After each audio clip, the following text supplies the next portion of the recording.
अस्सलाम वालेकुम। Lecture 17 start करते हैं। अच्छा जी प्यारे बच्चों, कल वाले लेक्चर में हमने डिस्पोजल स्टार्ट किया था रीवैल्यूड एसेट का, और मोइन अख्तर वाला सवाल हमने कर लिया था। सॉरी, मोइन वाला। अब दो क्वेश्चंस आपको होमवर्क में दिए थे, इन दो क्वेश्चंस को ज़रा क्विकली मैं करवा देता हूँ। दो दिए थे ना? ओ वो तो बात की बात है, ये सामने तो यही है ना, ठीक है। इसके अलावा ये पियानो था। अच्छा पियानो का देखते हैं फिर। Cost of asset 700, date of purchase यकम जनवरी 17, यूजफुल लाइफ है 15 साल। इट इज़ रीवैल्यूड ऑन यकम जनवरी 18 at ₹1000। This asset is disposed of on 31। अच्छा जी ठीक है, काम शुरू करते हैं ज़रा। यकम जनवरी 17 को ये एसेट ख़रीदा था, 700 का, लाइफ 15 है। कैलकुलेटर आपके पास हो, सवाल आपने किया हुआ है, ठीक है जी। कितनी कॉस्ट है भाई? लाइफ कितनी गिवन थी सवाल में? 700 बटा 15। बुक वैल्यू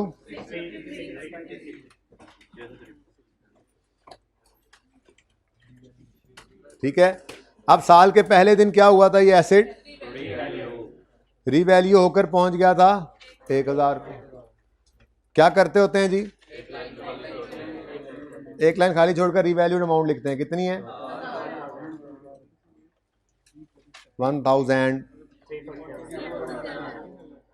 1347 का आ गया रीवैल्यूएशन सरप्लस।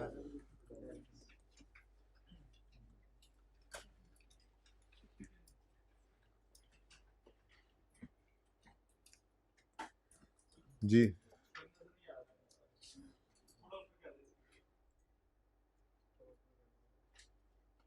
आपको ये जगह नजर आनी चाहिए, यहां तक, यहां तक क्यों नहीं नजर आ रही? नहीं जूम आउट तो कर दूंगा ना, चाहते नहीं ना रहने। अच्छा जी ओके, नेक्स्ट डेप्रिसिएशन करनी है अब रीवैल्यूड एसेट की 1000। ये कोई आपको लग रहा है चेंज हुआ है तो उसकी वजह से कुछ नहीं हुआ, ये जूम ज़्यादा कर दिया उन्होंने, मेरा जूम ज़्यादा कर दिया उन्होंने। ब्राइटनेस की तो खैर है, जाग के तो बैठे। अच्छा जी, नई चीज़ ज़रा थोड़ा तंग करती है, सेट कर लेते हैं इसको। फिलहाल मेरे पास टाइम नहीं है, खामोश होकर बैठे। हाइब्रिड वालों सही एक्सपीरियंस है आप लोगों का ना? आप लोगों का सही है ना? बस ठीक है। अच्छा 1000 बटा रिमेनिंग लाइफ निकालनी है, करते हैं जी। ज़रा को अगली ब्रेक आती है तो करते हैं, उधर जब जाएंगे ना तो यहाँ पे मैं भेज के किसी को करवा लूँगा। ओके, फिलहाल उमैर साहब को आप बुला लें जी। 1000 रीवैल्यूड अमाउंट है, रिमेनिंग लाइफ यकम जनवरी 18 पे निकालोगे। लाइफ थी टोटल 15, यकम जनवरी 17 से यकम जनवरी 18 तक एक गुजर गया, तो रिमेनिंग 14। साथ ही ये तो आ ही जाता है, मैं भी ना ही जाना है।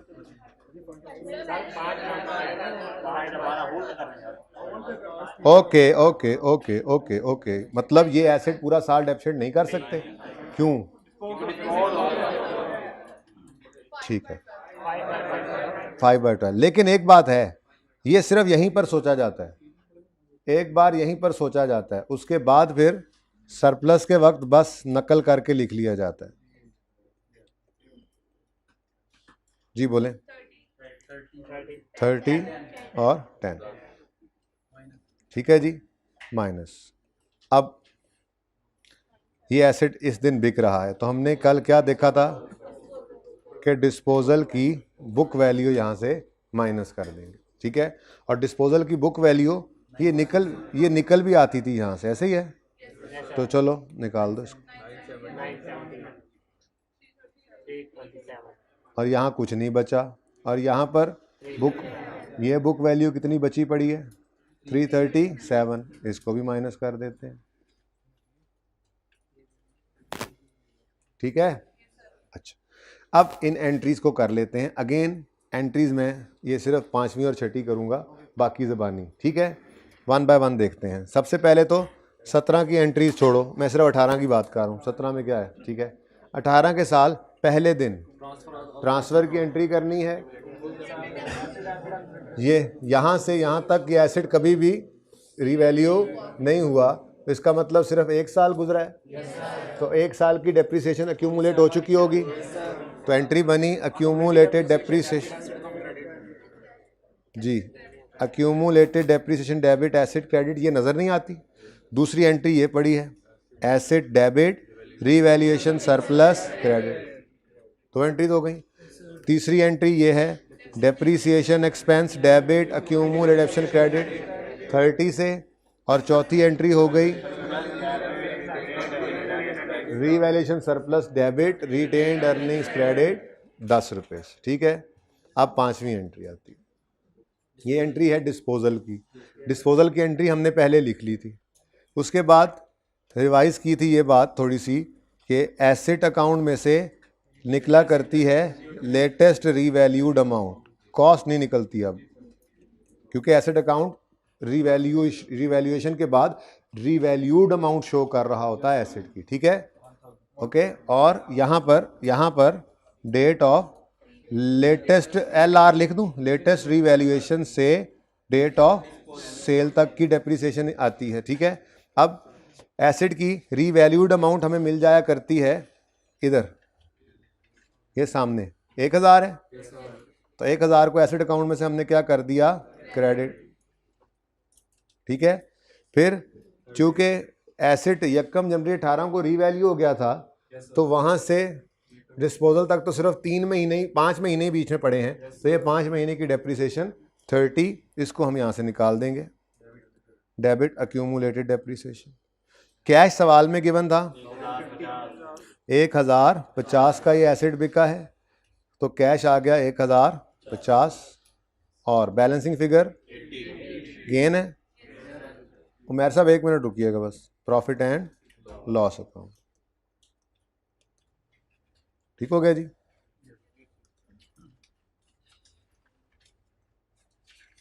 उसके बाद आपको पता है, जैसे ही आपने ये एंट्री करनी है, आपको रोने की आवाज़ें आने लग जानी है, मैं भी नाल जाना है, मैं भी नाल जाना है, मैनू नाल क्यों नहीं लेके गए, तो हमने नाल ही भेज दिया इसको, रीवैल्यूएशन।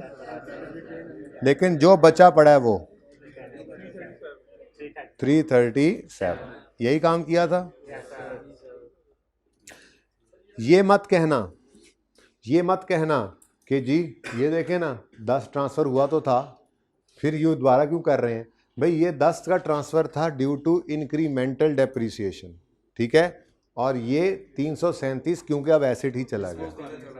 ठीक है, अलग अलग ही रखना, ये भी ध्यान में आ सकता है कि जब 30 और 970 मिलकर 1000 ही बनता है तो 1000 ही माइनस कर देते, जब 347 ये 10 और 337 बन मिलकर 347 ही बनता है तो इकट्ठा कर देते, ये क्या मुसीबत पड़ी हुई है। तो भाई अलग अलग एंट्रीज करनी होती हैं, ये 3 महीने की डेप्शन की एंट्री अलग करनी है, इसकी ट्रांसफ़र की एंट्री अलग करनी है, फिर जाके डिस्पोजल की एंट्री आनी है, और फिर बकाया सरप्लस जो बचा है इसकी ट्रांसफ़र की एंट्री आनी है। तो ये ऐसे ही करना है। ठीक है, ओके जी। क्वेश्चन चलें आगे, मेहर साहब आए थे, कहाँ चले गए। अच्छा चलो, फिर वापस आए तो उन्हें कहिएगा आ जाए, ज़रा इधर बच्चों से डिस्कस कर लेते हैं कि कितना ब्राइटनेस को कम करना है। जी 67 भी ज़रा कर लेते हैं ज़रा क्विकली, ताकि थोड़ी और ये बात पक्की हो जाए। इसके पक्का करवाने का मकसद सिर्फ ये है कि अगले सवाल में जाकर, जो अगला सवाल है ना उसमें काफ़ी सारे एसेट्स पड़े, कुछ बिक गए हैं कुछ रह गए हैं, तो जो बिक गए हैं उनकी वाली वर्किंग पक्की करवा रहा हूँ, ताकि फिर उस वर्किंग में उसको एडजस्ट करते हुए हमें मसला ना हो। बाकी मसला नहीं होगा, यही मसला होता है जी। क्वेश्चन ओके 67, कॉस्ट है 500 लाइफ, 20 साल, यकम जनवरी 15 को खरीदा, 500 बटा 20 कितना आया, 25 पहले साल की डेप्रिसिएशन आ गई, और 475 बुक वैल्यू। पहले साल की एंट्रीज भी हो गई होंगी, 31 दिसंबर 15 है, सॉरी। ठीक है, नेक्स्ट, यकम जनवरी 16 को ये एसेट क्या हो गया, रीवैल्यू होकर चला गया 600 पे।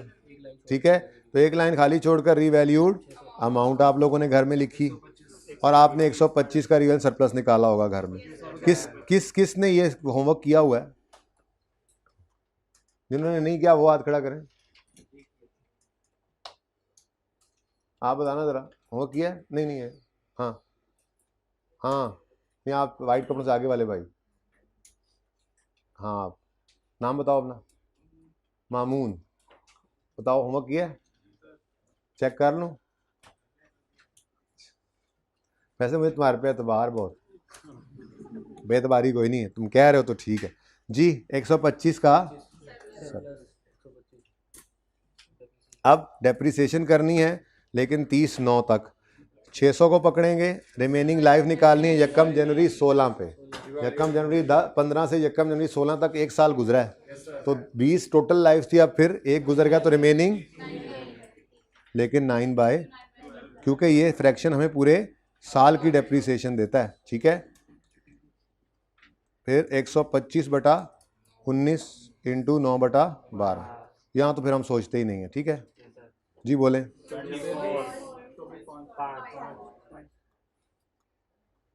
ठीक है, उसके बाद अब ये एक ही एसेट है ना, इसलिए इसकी ये एक ही एसेट पड़ा होता है, इसकी बुक वैल्यू माइनस करते हैं, सिफर बच जाता है।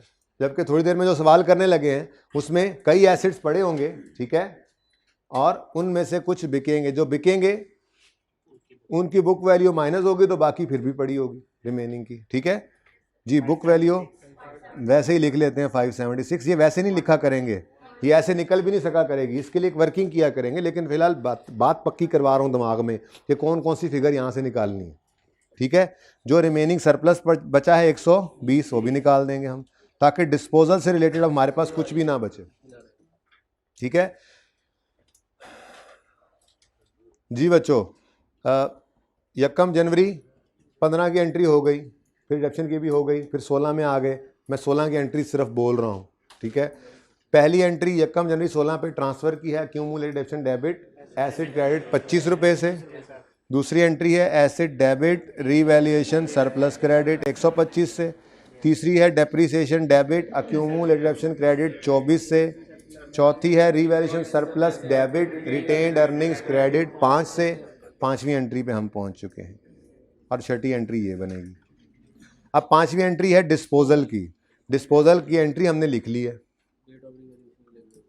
एसेट में से निकलेगी रीवैल्यूड अमाउंट लेटेस्ट वाली, और एक्यूमुलेटेड डेप्शन में से निकलेगी accumulated depreciation from date of latest revaluation till date of sale, ठीक है। तो ये एंट्री, अब 1 मिनट रुकिएगा उमैर साहब, 1 मिनट से रुकिएगा, पहले हमारी ब्रेक जो लगी थी उसमें आप निकल गए थे जी। तो एसेट की रीवैल्यूड अमाउंट कितनी है जो बिका है?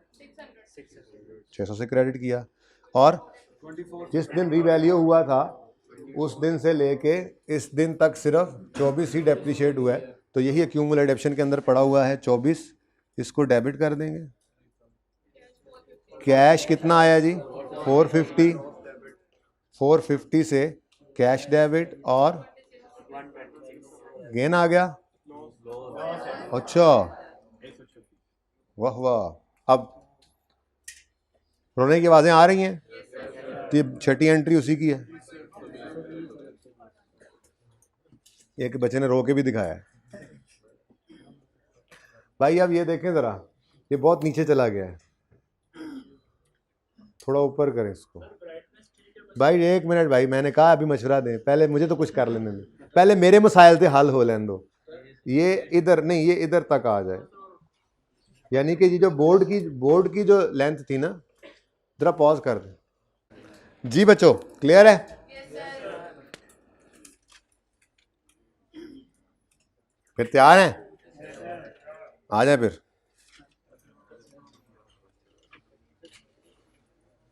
इसकी रिक्वायरमेंट को आपने नहीं काट देना, क्योंकि असल रिक्वायरमेंट जो है इसकी, ये कल वाला हैंड आउट ही चल रहा है जी, कल वाला हैंड आउट ही है, वो जो आप पकौड़े रख के खा गए थे अफ्तारी के टाइम, वो निकालें। ये ऐसे जो लूज हैंडआउट्स है ना, सही नहीं है। ये हैंडआउट्स काम की चीज बहरहाल है किताब के आने के बाद भी, मैं ऐसे नहीं है वो वेबसाइट के ऊपर अपलोड करूंगा जब ये खत्म हो जाएंगे हैंडआउट्स जाना, क्योंकि जब आप रिवीजन करने बैठते हैं ना, तो ये क्विकली आपकी रिवीजन तरतीब से करवाते हैं, जिस तरतीब से आपने पढ़ा होता है ड्यूरिंग, और जिस तरतीब से पढ़ा होता है उससे रिवीजन करना जल्दी जल्दी आपको चीजें समझाता है, अच्छा और पक्का रिवाइज करवाता है। तो इसलिए ये बहरहाल इंपॉर्टेंट चीज़ है, ये इसीलिए जब देना ख़त्म करूंगा तो वेबसाइट पे अवेलेबल करूंगा। ओके अच्छा जी, जब अवेलेबल करूंगा तो पासवर्ड भी दे दूंगा यार जी। वैसे आपके पास जो है ना टैक्स वाला, उसी पर ही टैब मेरी बनी होगी, लेकिन अभी खाली होगी, वो खाली होगी। अच्छा यार जी, राइटिंग थोड़ी पतली पतली भी लग रही है, इसका कोई हल हो सकता है? ठीक है, नजर आ रहा है सही? एंड तक, एंड तक। Hybrid okay, hybrid hybrid okay करना, हाइब्रिड ओके। गर्ल्स हाइब्रिड सही नजर आ रहा है, ओके। पता नहीं एक दो हाथ खड़े हुए हैं, कुछ नहीं हुए। उम्र जो रिक्वायरमेंट है ना वो है, अगर आप पढ़ें अपने पर्चे पे, जो कि काटनी नहीं है, वो इंशाल्लाह मंडे को आपका मतलब संडे को होमवर्क होगा आपका, ये जो मंडे को आप करके आए, क्योंकि कल मैंने आपको नोट बनाना आज शुरू कर दिया, नोट बनाना सिखा दिया आज, लेकिन जो पर्चे वाला नोट है वो नहीं, वो बुनियाद डाली है आज, ताकि कल वाले सवाल की तैयारी हो सके। कल एक फुल फ्लैज क्वेश्चन हम करेंगे, अल्लाह करे पूरी क्लास के अंदर हम उसे खत्म कर लें, बस ये टारगेट है हमारा। उसके बाद फिर आपको कुछ सवाल संडे है तो होमवर्क में दूंगा मैं, जिनमें ये दो भी होंगे, ये जो भी क्लास में करवा रहा हूं इसका नोट बनाना होगा। सर वो फुल फ्लैज में पिछले सारे कॉन्सेप्ट होंगे जी, देखते हैं। अच्छा जी, रिक्वायरमेंट है प्रिपेयर नोट ऑफ पीपीई, उसको मैंने छुपा दिया है फिलहाल। हमारी रिक्वायरमेंट फिलहाल है कि 18 पे कर दो सारे। हमारी रिक्वायरमेंट है पास journal entries for the year 16, 17, 18। ठीक है, अब 16, 17 की आप करेंगे पास, और 18 की सिर्फ मैं आपके सामने यहाँ प्रेजेंट करूँगा, घर पे आप सारी कर लीजिएगा। ओके, सही है। वैसे 16, 17 में कोई नई चीज़ है नहीं, 18 में डिस्पोजल है बस। ठीक है, तो शुरू करते हैं काम। जाग जाएं सारे, सवाल अब जागने वाला है। Umar limited uses revaluation model for subsequent measurement of its property, plant and equipment, and has a policy of revaluing its assets on an annual basis using net replacement value method। वही जो हम कर रहे हैं। Following information pertains to UL's buildings। 10 buildings were acquired in the same vicinity, एक ही जगह पे हैं, on यकम जनवरी 15 at a cost of 500 million। अगर सवाल ने कहीं और जाकर अलग अलग सब की कॉस्ट ना बताई तो फिर हम क्या अज्यूम करेंगे कि फिर ये 10 बिल्डिंग्स 500 की हैं तो एक बिल्डिंग 50 की है, 500/10। और सही है, अगर पूरे सवाल में कहीं या तो पूरे सवाल में बता देगा, ठीक है, अलग से जिसको अलग से डिस्पोज करना है वगैरह वो बता देगा, नहीं बताएगा तो फिर हम क्या अज्यूम करेंगे, सेम विसिनिटी में जो है जी इकट्ठी खरीदी हैं, तो हो सकता है ये 10 फ्लैट हों इकट्ठे, इस तरह से 10 जो है वो मकान हो ऐसे एक जैसे जो सोसाइटी में बने होते हैं, हो सकता है तो एक ही कॉस्ट हो इनकी। और ठीक है, in the absence of any other information क्या अज्यूम करेंगे, ये 500 अगर 10 की कॉस्ट है तो फिर 50 एक की कॉस्ट होगी, in the absence of any absolute information. Okay, आगे बढ़ते हैं। Next, AL depreciates buildings on सीधी लकीर बेसिस ओवर देयर यूजफुल जिंदगी। The result of revaluations carried out during the last 3 salts by expert valuation services and independent valuation firm are as follows। और start of the year 3 revaluation है। अब revaluation start of the year आए, end of the year आए, हमें इससे क्या, मैंने इसीलिए एक दिन वो दोनों सवाल करवाए थे, और इसीलिए फिर 31 दिसंबर वाला सवाल दोबारा सामने अभी आया भी नहीं। जब आएगा तो आपको कोई मसला ही नहीं है, कोई नई चीज़ है ही नहीं। ठीक है, अपने उसूल हैं हमारे। रिवैल्यूएशन के दिन वर्किंग में क्या करना है, रिवैल्यूएशन के दिन जर्नल एंट्रीज में क्या करना है, रिवैल्यूएशन के दिन लेजर्स को क्या करना है, बस वो हमें पता है। अब वो रिवैल्यूएशन का जो भी दिन हो, वो साल का पहला दिन हो, साल का आखिरी दिन हो, साल के दरमियान में हो जाए, हमारे उसूल नहीं बदलेंगे। साल के दरमियान वाला सवाल भी करेंगे इंशाल्लाह आखिर में जाके, अब क्योंकि वो नॉर्मली आता नहीं है ना, तो एंड पे जो छोटे सवाल करने हैं ना, रिड्यूसिंग बैलेंस मेथड से कहा था, रिवैल्यूएशन सिखाऊंगा, फिर आपको कहा था ग्रॉस रिप्लेसमेंट मेथड सिखाऊंगा। ये ऐसे 10-10, 15-15 मिनट के कॉन्सेप्ट हैं जो अगला टॉपिक भी शुरू हो जाए ना तो साथ साथ चलते रहते हैं। क्लास 1 घंटा 45 मिनट की इसीलिए रखी गई है कि 1.5 घंटा 1 घंटा 20 मिनट नॉर्मल कॉन्सेप्ट पढ़ लें और बाकी कुछ चीज़ें रहती हों तो वो भी साथ कर सकें, तो गुंजाइश होती है। तो जब ऐसा कोई काम ना हो तो फिर पढ़ाई ज़रा ज़्यादा हो जाती है, जब ऐसा कोई काम पेंडिंग होता है तो वो साथ साथ चलता रहेगा। ठीक है ना, ओके, तो उस वक्त जाके ये देखेंगे। अच्छा, on 31 March 18 4 buildings were sold for 80 million each. हाँ जी, क्या हुआ, 10 खरीदी थी, 4 बिकी हैं, बाकी रहती हैं, ये मसला है असल।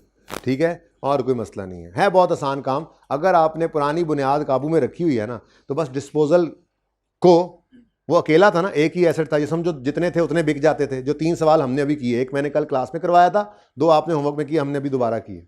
इन तीनों सवालों में क्या था, जो एसेट होते थे वो सारे बिक जाते थे, कुछ नहीं बचता था। ठीक है, बस इसी चीज़ को फिट करना है इस सवाल में कि जब 10 पड़े हैं उनमें से 4 बिक गए हैं, बाकी 6 पड़े हैं, तो जो 4 बिक गए उनका ट्रीटमेंट तो वही होगा जो हम कर रहे थे, और बाकी 6, हाँ बाकी 6 रह जाएंगे। ठीक है, तो शुरू करते हैं अब काम।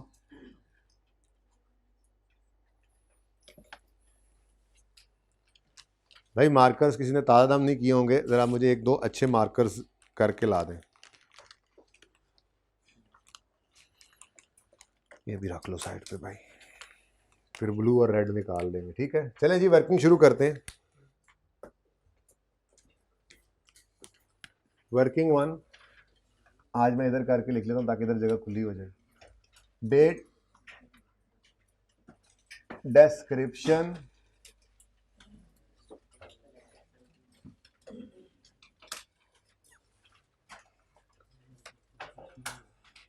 एसेट का नाम है आज बड़े हो चुके हैं हम, बिल्डिंग्स। अब एंट्रीज वगैरह में भी याद करवाना, मैं भूल भी जाऊं तो। किए थे ताज़ा दम साकिब? नहीं तो फिर ये कोई से दो कर लाओ इनमें से मजीद। सही है, अभी तो ये सही चल रहा है। बिल्डिंग्स, फिर रीवैल्यूएशन, सरप्लस और प्रॉफिट एंड लॉस।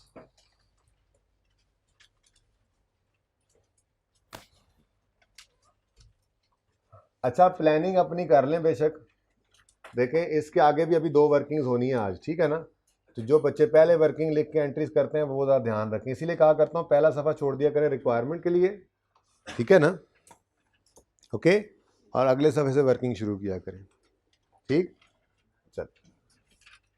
अच्छा जी, किस दिन ये बिल्डिंग्स खरीदी हैं हमने?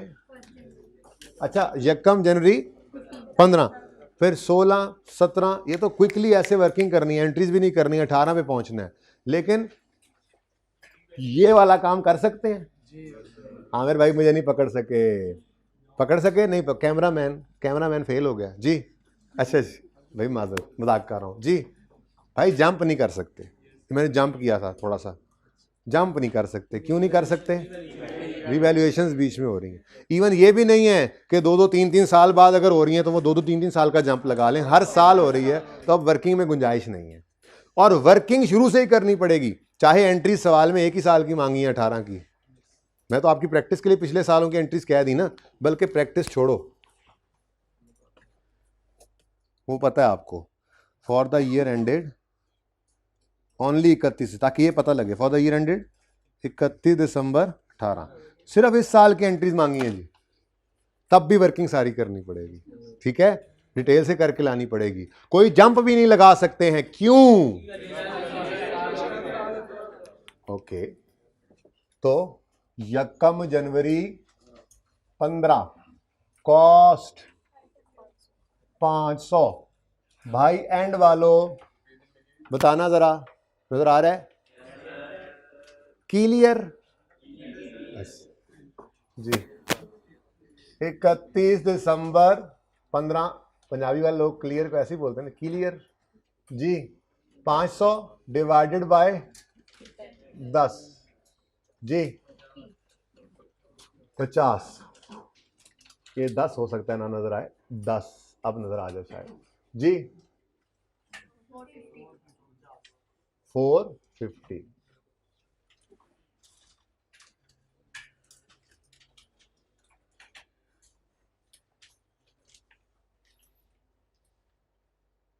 ठीक है, अब क्या हुआ जी? 1 जनवरी 16 आया तो एसेट को रीवैल्यू करना पड़ रहा है, तो रीवैल्यूएशन एक लाइन खाली छोड़ देंगे 1 जनवरी 16 पर और लिख लेंगे रीवैल्यूड अमाउंट।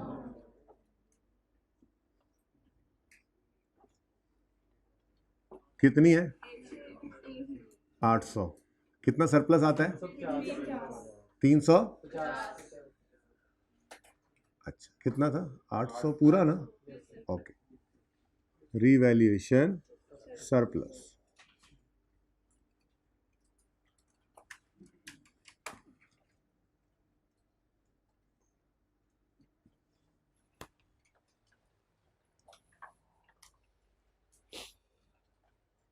ठीक है जी, अब क्या करेंगे जी?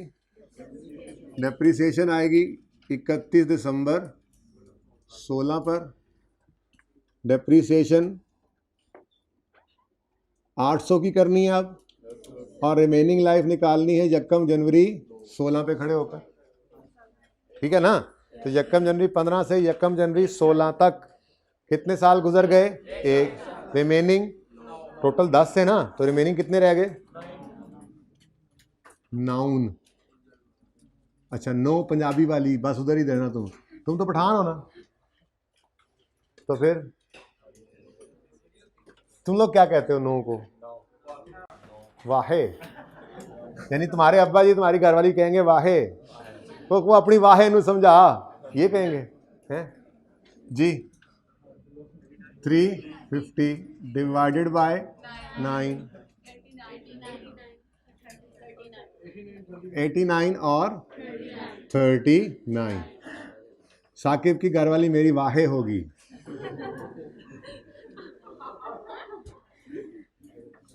हाँ ना, तो नो ही होगी ना, मेरी बच्चा ही है ना, मेरा बेटा ही भाई। उस्ताद शागिर्द का रिश्ता बिल्कुल ऐसा ही होता है। जी बोलो। 7, 11, 311 बुक वैल्यू। देखो इधर भी बीवी लिखा हुआ आ गया।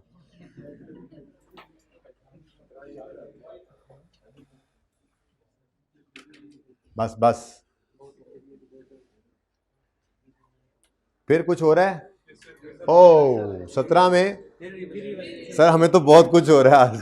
नहीं नहीं, काबू में रहा करें जी। 31 दिसंबर यकम जनवरी 17 पर एक लाइन खाली छोड़ दें और रीवैल्यूड अमाउंट लिख लें।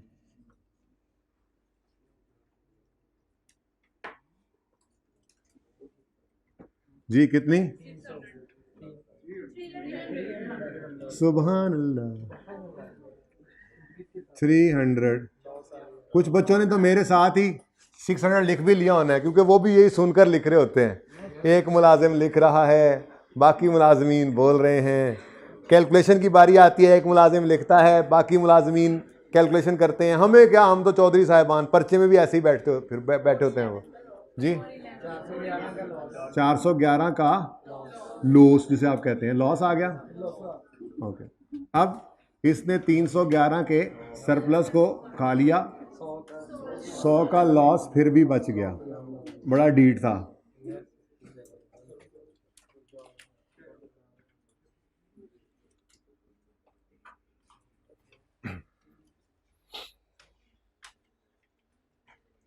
जी अब क्या करें? करें 31 दिसंबर 17 आएगा, डेप्रीसिएशन करनी है 300 की, लेकिन रिमेनिंग लाइफ पे, और वो निकालेंगे यकम जनवरी 17 पे। यकम जनवरी 15 से यकम जनवरी 17 तक 2 साल गुजर गए, टोटल लाइफ थी 10 साल, 2 गए तो बाकी 8। खैर जाओ, नशर तो लिखने दो मुझे, फिर मैं वापस आऊँगा इतना पेट्रोल लगा के। जी पहले इतना महंगा हो गया पेट्रोल। 38 और प्लस जी बोले 262 और 87।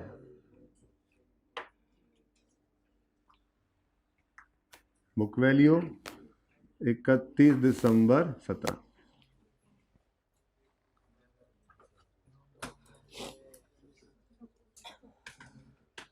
किधर जा रहे हो भाई तुम लोग? कितनी चाहिए बुक वैल्यू? 262। ओके, अच्छा जी अब क्या हुआ फिर रीवैल्यू।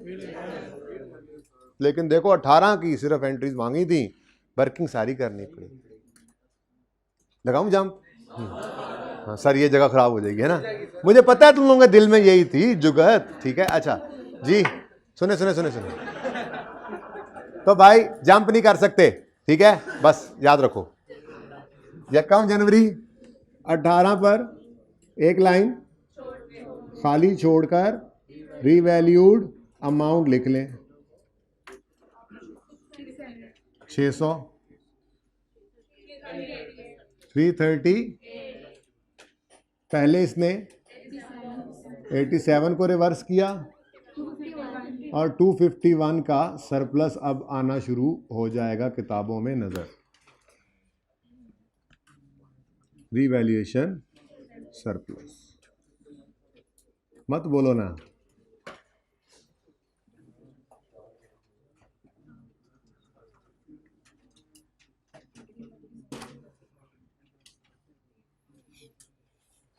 अच्छा बच्चों, अब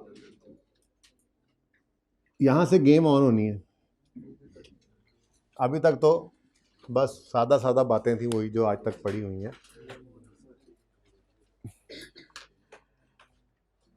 अब अगला आधा घंटा बहुत अहम है आप लोगों की ज़िंदगी में, मतलब दुआओं पे लग जाएं। बस कहते हैं डॉक्टर पास जी, आधा घंटा बहुत अहम है जी, बहुत क्रिटिकल सिचुएशन है इस वक्त। आज के लेक्चर का ये आधा घंटा बहुत अहम है, ठीक है। बल्कि यूँ समझ लें, जो कल से बात शुरू की है डिस्पोजल की, वो वाली बात अब जाके पूरी तोड़ चढ़नी है, ठीक है ना, पर्चे में आने के काबिल होनी है। तो इसलिए बहुत क्रिटिकल टाइम है ये, ठीक है। तो हेलमेट भी सेट कर लिया है, चले। अच्छा जी, अब यक्कम जनवरी 18 को ये एसेट सारे क्या हो गए, रीवैल्यू। अब वो कह रहा है इस साल 18 में 31 मार्च को 10 में से 4 बिल्डिंग्स बिक गए। अब मसला क्या है? मसला ये है कि मेरे पास ब्लू और रेड मार्कर ही नहीं है। अच्छा, मसला ये है कि पहले तो सुकून था। पहले क्या करते थे, ये सारे के सारे एसेट पड़े होते थे हमारे सवालों में। मुइन एंड को 3 सवाल किए हैं ना, उनमें क्या था, उन तीनों सवालों में ये सब एसेट्स हैं। ये सारे के सारे डेप्सिट हुए पहले, फिर ये सारे के सारे ही बिक गए और सिफर हो गए। लेकिन आज कहानी डिफरेंट है। आज यहाँ पर 10 एसेट्स पड़े हैं, इनमें से 4 ने 3 महीने डेप्रिशिएट होना है 31 मार्च तक और फिर बिक जाना है, और बाकी 6 ने पूरा साल डेप्रिशिएट होना है। मसला है कि नहीं है? ये रेड चेंज करो, अच्छा नहीं है, समझ आई? ठीक है। अब सबसे पहला कंसर्न हमारा क्या होगा कि हम 31 मार्च 18 पर डेप्रीसिएशन ऑफ डिस्पोज होने वाला एसेट निकालें, 4 की, बिल्कुल। और वो कितने महीनों की होगी? 3। लेकिन जहां जगह नहीं है, इसको हम वर्किंग में, जगह होती भी तो ये काम वर्किंग में किया करना है हमने जी। वर्किंग 2, 1 तो पहले से है। अच्छा, यहां पे जब डेप्रीसिएशन आ जाती थी डिस्पोजल की, उसके बाद क्या करते थे? Let me run. ये देखो, रोजा लग जाएगा तो अफ्तारी के बाद पानी पी लेंगे जी। सुनो, इधर सुनो, ये एक ही था, मतलब जितने थे वो सारे बिक रहे हैं। तो डेप्रिशिएट हुए 4, 5, 6 महीने जो इस्तेमाल हुए थे, ठीक है। और फिर बुक वैल्यू क्या हो गई? डिस्पोज। यानी जो एसेट डिस्पोज होता है इस साल में, पहले कुछ उसकी डेप्रिसिएशन आती है और फिर उसकी बुक वैल्यू को माइनस करते हैं। ऐसे ही है यहां पर भी, पहले इसकी डेप्रिसिएशन आएगी और फिर इनकी 4 बिल्डिंग्स की, और फिर इन 4 बिल्डिंग्स को डिस्पोज करना है। तो डिस्पोज करने के लिए उनकी बुक वैल्यू को माइनस करना पड़ेगा। वो भी इंशाल्लाह इसी वर्किंग से निकल आएगी जो एक वर्किंग हमने करनी, ठीक है। फिर क्या बच जाएगा? फिर क्या रह जाएगा? हाँ, फिर जो रिमेनिंग 6 बिल्डिंग्स है ना, वो जो बची पड़ी हैं, फिर उनकी डेप्रिसिएशन आनी है, डेप्रिसिएशन ऑफ रिमेनिंग बिल्डिंग्स।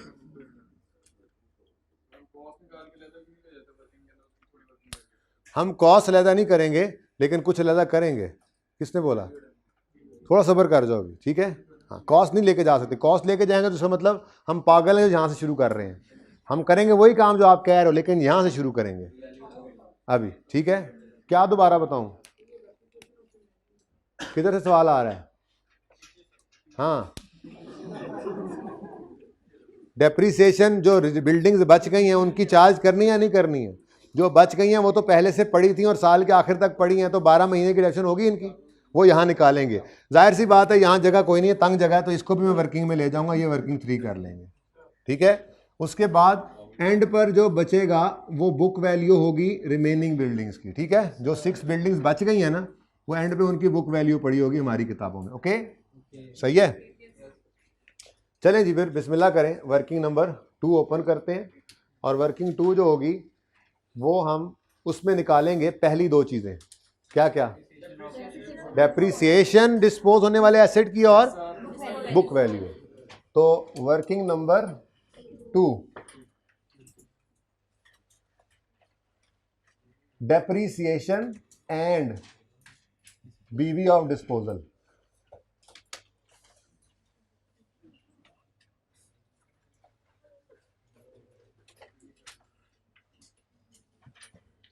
अच्छा बच्चों देखो इधर रेड मार्कर चेक करो।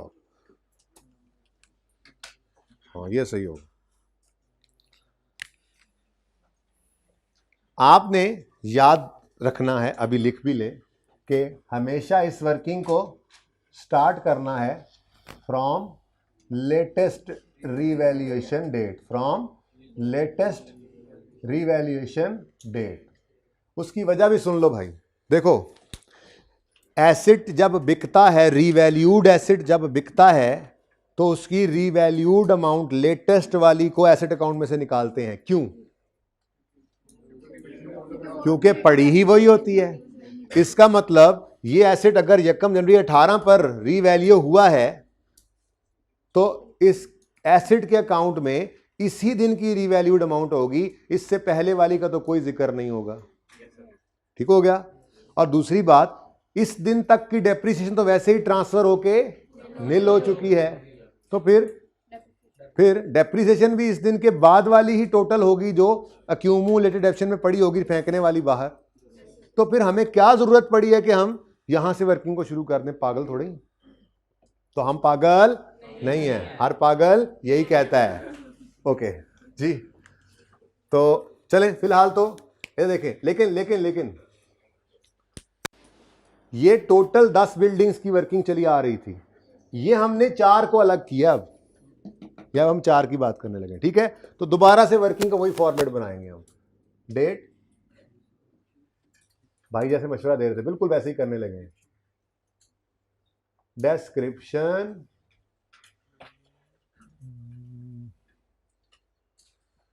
फिर बिल्डिंग्स, ठीक है जी। बस बिल्डिंग्स लिख दो, पता है आपको वो 10 हैं, ये 4 डिस्पोजल जो है।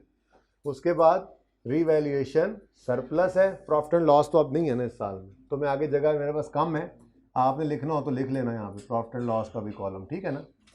ओके, लेकिन खाली रहना है वो। ये ज़रा इस तरफ, फिर मैं एंट्रीज की थोड़ी सी ज़बरदस्ती को जगह बना ही लिया, फिर ज़रूरत पड़ी तो पीएनएल को मैं हटा भी दूंगा। अच्छा, अब यकम जनवरी 18 है लेटेस्ट, यूं छोड़ के जाओगे आधे रास्ते में तो हम क्या करेंगे पीछे से? हैं, फ़ोन यहीं बैठ के सुन लेना था जी। यकम जनवरी, अब इधर हो जाओ, इसको यार जगह दे दो यार, मेहरबानी तुम लोगों की। यकम जनवरी 18 है लेटेस्ट रीवैल्यूएशन डेट, तो उस दिन से इस वर्किंग को स्टार्ट कर लेते हैं, यकम जनवरी 18। और इस दिन एसेट की कॉस्ट नहीं बल्कि रीवैल्यूड अमाउंट आनी है। लेकिन सवाल के अंदर रीवैल्यूड अमाउंट गिवन है 600, ये तो 10 बिल्डिंग्स की है, हमें 4 की चाहिए, समझ आई? अब मैंने आपको कहा था कि पूरे सवाल में कहीं को जिक्र ना करे अलग अलग कॉस्ट वगैरह का, तो क्या अज्यूम करेंगे? ये 510 की कॉस्ट है तो फिर 50 एक की। अब अगर यहाँ पर ये अजम्पशन ले लिया हमने, अज्यूम कर लिया ना, अब कोई और डाटा तो कहीं नहीं गिवन था, तो इसका मतलब क्या होगा? फिर ये रीवैल्यूड अमाउंट भी 10 की है, ये 10 की, ये 10 की, ठीक है ना। मतलब अगर ये 800 सब की भी रीवैल्यूड अमाउंट है तो एक की कितनी है? 80। ये 300 सब की है तो एक की कितनी है? 30। ये 60, 600 सब की है तो 10 की कितनी है? 60। ठीक हो गया, सॉरी एक की 60। अब वो कभी देखिए ट्यूबलाइट थोड़ी बिजली कम हो ना ट्यूबलाइट, तो वो चपकना शुरू कर देती है, तो जैसे स्पार्किंग सी होने लगती है। 15 रोजे क्रॉस हो गया ना, कभी कभी अब स्पार्किंग भी शुरू हो जाएगी ना, ठीक है। अच्छा, बैटरीज लो होना शुरू हो जाए। ओके, सुने, अब हम खड़े हैं यकम जनवरी 18 पे, तो ये 600 रीवैल्यूड अमाउंट है 10 बिल्डिंग्स की, तो फिर एक की कितनी होगी? क्योंकि उसने अलग अलग बताया नहीं, तो यही अज्यूम किया हुआ है, ठीक है। अब मैं ये कह रहा हूं, इधर देखो कि 610 की रीवैल्यूड अमाउंट है, 610 की रीवैल्यूड अमाउंट है, हमें चाहिए 4 की, डिवाइडेड बाय 10 इंटू 4, क्या आता है आंसर? 240, ठीक है। लेकिन अगली बात का आपको पता है, एसेट को कुछ किया नहीं, वो मुसीबत मारा साथ ही। क्या मतलब? भाई साहब एसेट अगर ये अलग किए हैं तो इनका रिलेटेड सरप्लस भी अलग करो, क्योंकि इस सरप्लस ने 3 महीने सिर्फ ट्रांसफर होना है और फिर डिस्पोजल पे सारा गायब भी करना है। तो हशर के साथ नशर, वो बस एक बार सोचा करते हैं, दोबारा कभी नहीं सोचा हमने। दोबारा तो बस यहां पर लिखेंगे टोटल सरप्लस कितना है 251। ये अगर 10 बिल्डिंग्स का सरप्लस है तो फिर डिवाइडेड बाय 10 कर दो, एक बिल्डिंग का सरप्लस आ जाएगा, इंटू 4 करोगे तो 4 का, बोलो कितना है 100 पूरा। सुभान अल्लाह, बस वो 100 ही होता है।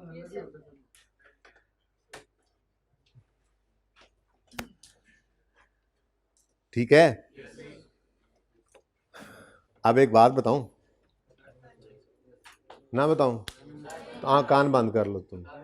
वैसे तुम्हारे दिल पे अब इस बात का असर कोई नहीं होना, नहीं वाले। अच्छा, बात यह है कि ये वर्किंग अब बिल्कुल वैसी बन गई है जैसे हमने पिछले 3 सवाल किए थे। अब इसमें कोई फर्क नहीं है। अब ये सवाल है या ये सवाल है, अब कोई फर्क नहीं।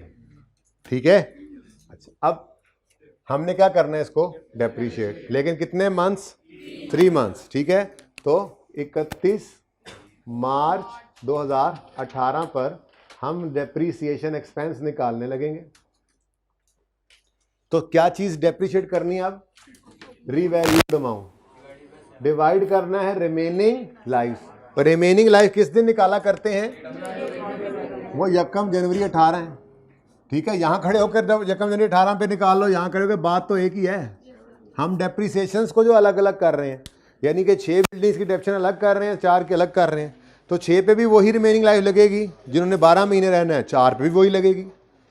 अब रिमेनिंग लाइफ किस दिन निकाली, रिवैल्यूएशन, लेटेस्ट रिवैल्यूएशन के दिन, वो दिन कौन सा है, 1 जनवरी 18। 1 जनवरी 15 से 1 जनवरी 18 तक एसेट कितने साल चल गया, 3।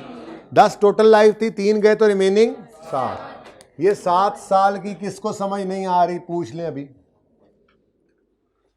भाई साहब। रिमेनिंग लाइफ इधर छोड़ो, ये सवाल करते आए, यहां रिवैल्यूएशन हुई, इस रिवैल्यूएशन के बाद जब डेप्शन करते थे तो ये वाली रिवैल्यूड अमाउंट को रिमेनिंग लाइफ पे डेप्शिएट करते हैं, बोलो, और रिमेनिंग लाइफ निकालते हैं इस लास्ट रिवैल्यूएशन के दिन खड़े होकर। तो लास्ट रिवैल्यूएशन का दिन कौन सा है जी, 1 जनवरी 18।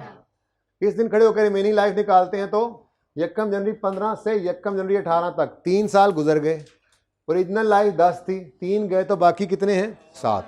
अब आगे डेप्शिएट किया करते थे 7 पे रिवैल्यूड अमाउंट को, लेकिन जहां पे वर्किंग यहां कंटिन्यू करने की बजाय अलग क्यों ले गए हैं, क्योंकि इस 600 के अंदर 10 बिल्डिंग्स पड़ी हैं, जिनमें से 4 ने भी 7 साल पे ही डेप्रिशिएट होना है और 6 ने भी 7 साल पे ही होना है, लेकिन 4 को सिर्फ 3 महीने डेप्रिशिएट करके निकाल देना है और बाकी 6 जो हैं वो सारा साल डेप्रिशिएट होंगे। तो रिमेनिंग लाइफ वही 7 साल है जो यहाँ खड़े होकर निकलती है। ओके, किसी को 7 साल की समझ नहीं आई तो अभी फिर पूछ ले, अब क्लास के बाद जी। रिमेनिंग लाइफ 7 साल नहीं पता कैसे निकलती है रिवैल्यूएशन के बाद,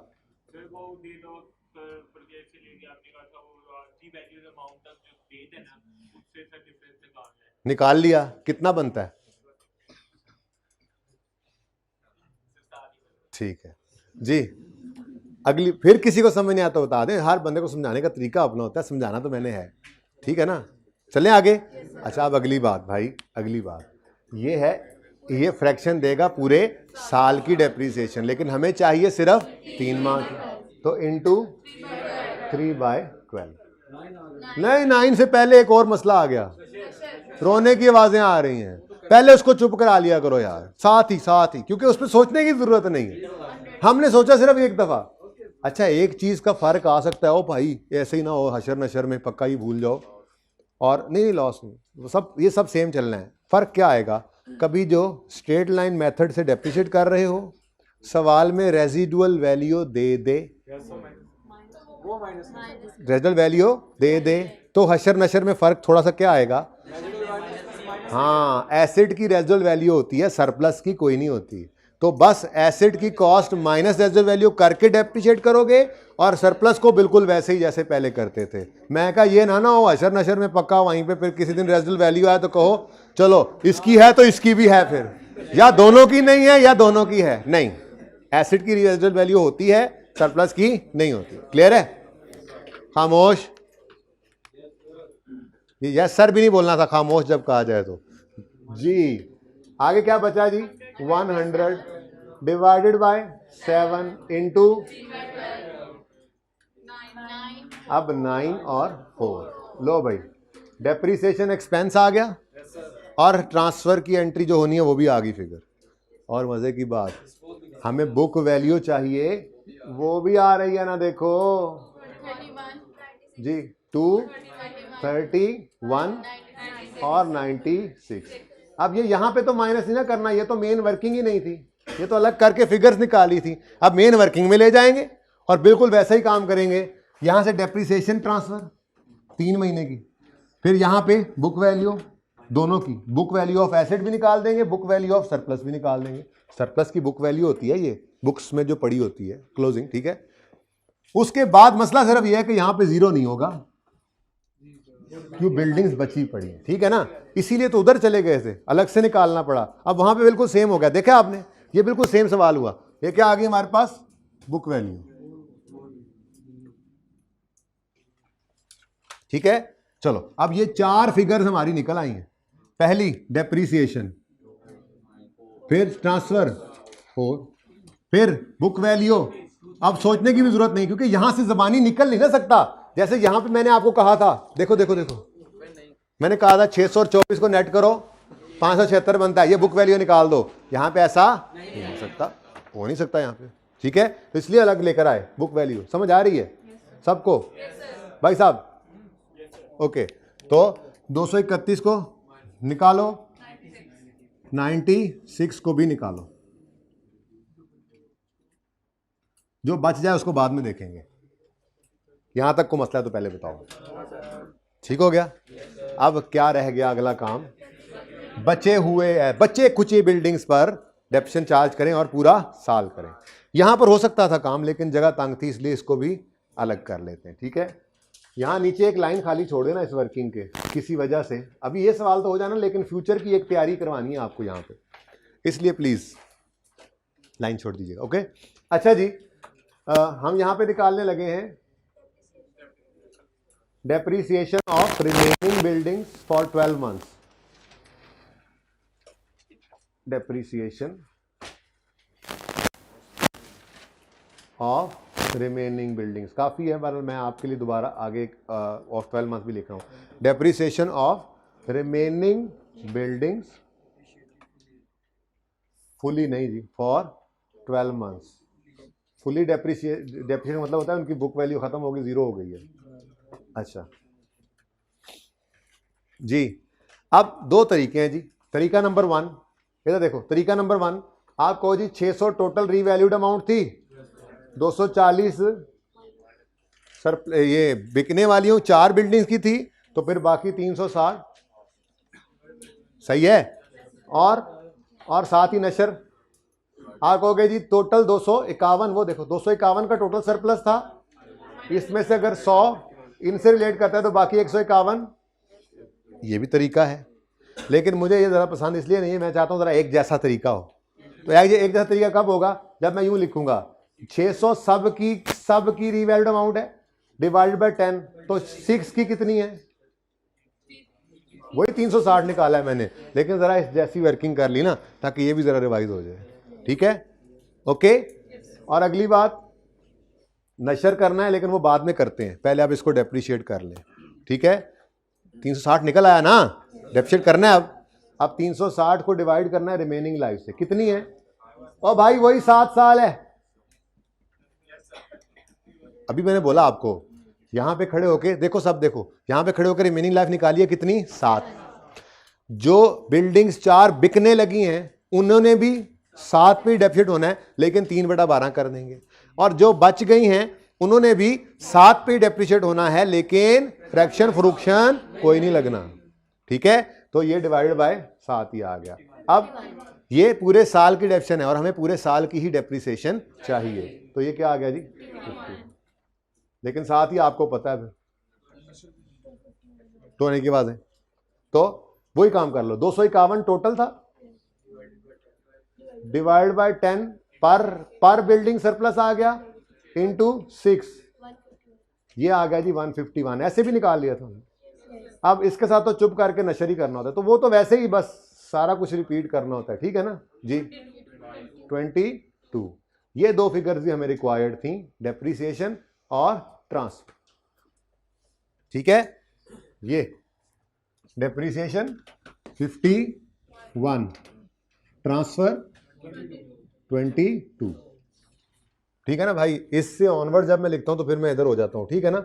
उस उधर लिखूं फिर तो नजर आता रहता है ना अगले दो। अगर ये यहां से खड़े होकर लिखूं ये तो नजर आता रहता है ना, ठीक है। लेकिन इधर जब जाऊंगा तो फिर मैं इससे इधर कोशिश करूंगा और आगे इधर इस तरह से कर लूं, ठीक है ना। अब वर्किंग वहां से शुरू हो गई थी। चलें जी, बस खत्म हो गया सवाल, मतलब वर्किंग की हद तक। 31 दिसंबर 18 पे बुक वैल्यू 0 होगी, हो ही नहीं सकता, हो ही नहीं सकता, हो ही नहीं सकता जी। कितनी बुक वैल्यू है? 309 129। ओ भाईजान नजर आ रहा है यहां तक बोर्ड, ठीक है।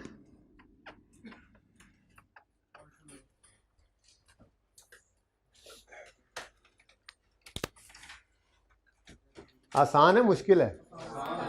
आसान इस वर्किंग ने कर दिया है, वरना परेशान हो जाते हो, ठीक है। अच्छा यार एक और बात सुन लो, फिर एंट्रीज करते हैं, फिर बाद में पता नहीं जिंदगी रहे न रहे, ये बात याद रहे न रहे, ठीक है। अभी तक हमने ये 4 सवाल कर लिए डिस्पोजल के, कल से मुइन वाले से शुरू हुए थे। हर सवाल में आप उठाकर देख लो तो क्या नजर आ रहा है, जिस साल में रीवैल्यू होता है पहले दिन, उसी साल में कुछ महीने बाद बिक रहा है, ठीक है। तो मसला कोई नहीं होता, अक्यूमुलेटेड एप्शन आराम से निकल आती है क्योंकि वो एक ही पड़ी होती है। लेकिन कभी टेस्ट वगैरह में ऐसा सवाल भी तो आ सकता है जिसको आपने कहना ये कैसा टेस्ट है, मुश्किल था। तो कभी ऐसा सवाल भी आ सकता है जिसके अंदर मिसाल के तौर पे रिवैल्यूएशन इधर हो ना, 18 में डिस्पोज हो ना, 19 में हो लेट से, और 20 में कहीं जाके हो जाए, ऐसा हो सकता है? बिल्कुल हो सकता है, बिल्कुल करेंगे। हमारे सवालों में आज तक अभी तक कोई नहीं आया जी। नहीं, पीछे सवाल रिवैल्यूएशन वाला सवाल नहीं होगा। बिकते तो बहुत सारे डिस्पोजल किए हैं हमने, वो नहीं बात कर। रिवैल्यूड एसेट अभी तक हमने नहीं बेचा रिवैल्यूएशन के साल से आगे जाके, वो हो सकता है टेस्ट में हो,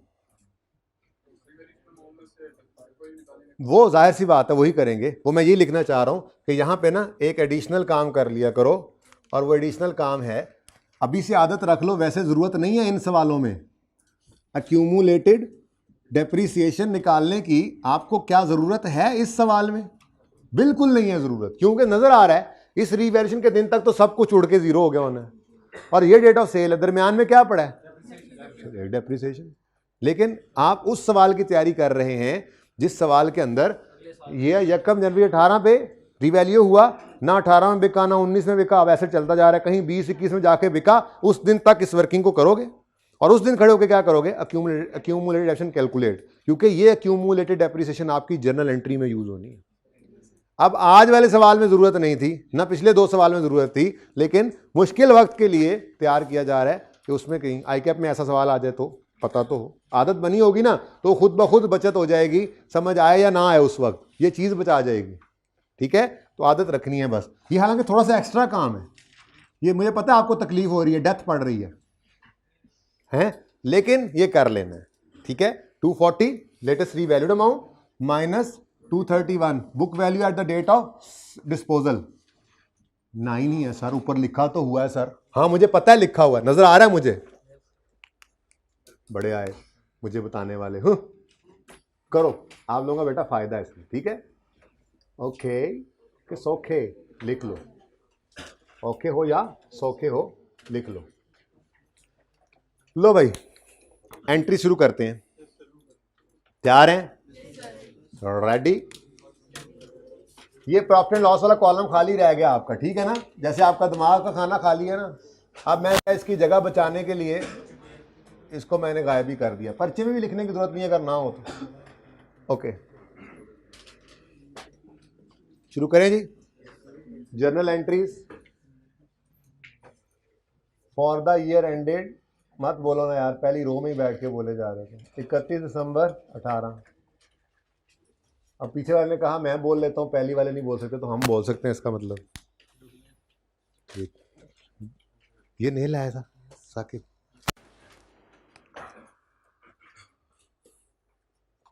जी करें काम शुरू। 1 जनवरी 18 को क्या हुआ है? रिवैल्यूएशन हुई है। तो पहले क्या करेंगे? ट्रांसफर की एंट्री। ट्रांसफर के लिए क्या करेंगे, इस दिन खड़े होकर देखेंगे एसेट कभी रीवैल्यू तो नहीं हुआ। अगर रीवैल्यू ना हुआ हो तो डेट ऑफ परचेज से इस दिन तक की डेप्शन ले लेंगे ट्रांसफर में, और अगर रीवैल्यू हुआ तो उस लास्ट रीवैल्यूएशन से यहाँ तक आ जाएंगे। तो हुआ यकम जनवरी 17 कोई एसेट रीवैल्यू हुआ है, तो यकम जनवरी 17 पर तो एक बार नील हो चुका है एक्यूमुलेशन का बैलेंस। तो अब हमारे लिए रेलेवेंट जो है वो यकम जनवरी 17 से यकम जनवरी 18 के दरमियान, ये एक साल का अरसा है, 2-3 साल भी 4 भी हो सकते हैं, ठीक है। एक साल के अरसे के दरमियान में एक ही डेप्रिसिएशन होगी, एक साल की डेप्रिसिएशन होगी, और वो कितनी है, ठीक है। तो ये 38 की डेप्रिसिएशन को ट्रांसफर कर देते हैं, ठीक है। एंट्री बोलो, यकम जनवरी 18 पर अक्यूमुलेटेड डेप्रिसिएशन डेबिट और एसिड नहीं। अब बड़े हो जाओ, बस कर दो, अब एंट्रीज याद हो गई हैं। बिल्डिंग्स डेबिट, ओहो वही क्रेडिट जी, कितने से 38। ट्रांसफर ऑफ अक्यूमुलेटेड डेप्रिसिएशन, बस काफ़ी है इतना। ट्रांसफर ऑफ अक्यूमुलेशन काफ़ी है। उसके बाद अगला काम क्या करना है जी, अब ये वो पहली एंट्री है जो वर्किंग में नज़र आया करती है, ऐसा ही है। ये देखो एंट्री हो रही है, ये number 2 entry number 2, asset debit revaluation surplus credit profit and loss account credit. ये मैंने 2 लिखने की कोशिश की थी, पता नहीं क्या मक्खी सी लग गई जी। ये मैंने बस नंबरिंग की है। यानी नंबर 2 एंट्री जो मेरी है, ये मेरी एंट्री नंबर 1 थी ना ऊपर, अब एंट्री नंबर 2। एंट्री नंबर 2 क्या हो रही है जी, एसेट। आपकी तरह मुझे भी आदत पड़ गई है जी, लेकिन अच्छा है ना, देखो अब ये आदत खत्म करनी है पर्चे से पहले ओके। एंट्रीज याद करवाने तक एसेट ज़रा रखा था, ठीक है ना। तो अब एसेट अगर दे दे नाम तो फिर वही लिखा करो। तो बिल्डिंग्स डेबिट कितने से 338 से, रीवैल्यूएशन सरप्लस क्रेडिट 251 से, ये बैलेंसिंग इधर फेंका था गालिबन, और profit and loss account credit 87 से। रिकॉर्डेड, 1 मिनट बात पूरी होने दिया करो, फिर एक्सक्यूज कराया करो। इसकी नरेशन बनती है, बच्चे कुछ नरेशन भी लिखना चाह रहे होते हैं तो वो रह जाती है। इसकी नरेशन बनती है रिकॉर्डेड रीवैल्यूएशन, बस होगी खत्म। या बहुत तफसील लिखनी है, तो ये लिख दो, रिकॉर्डेड रीवैल्यूएशन सरप्लस, ठीक है। अब इससे ज़्यादा और क्या हम क्या बताएं आपको एग्जामिनर, और जी बोले सर आपने कल वो एडिशन करके बताया था, हम वैसे लिख सकते 338 बिल्डिंग होगी ना डेबिट, तो बिल्डिंग डेबिट 338 से ही हो रही है, ये एडिशन ही हुआ पड़ा है। नहीं सर वो रिवॉल्यूशन प्रॉफिट लॉस को ना लिखे बेटा वो लिखना जरूरी है, मैंने जो आपको दिखाया था ना, और पढ़ा गया इधर देखो पान, एसेट अकाउंट 100 से ही डेबिट किया था, यहां पे सिर्फ 70 नहीं लिख दिया था। अगर लिखना है तो 70-30 तोड़ के लिखना है। एसेट का डेबिट या एसेट का क्रेडिट, ये टोटल अमाउंट से होना है, ठीक है। आसानी कराई थी, मुश्किल में पड़ गए हो तुम तो,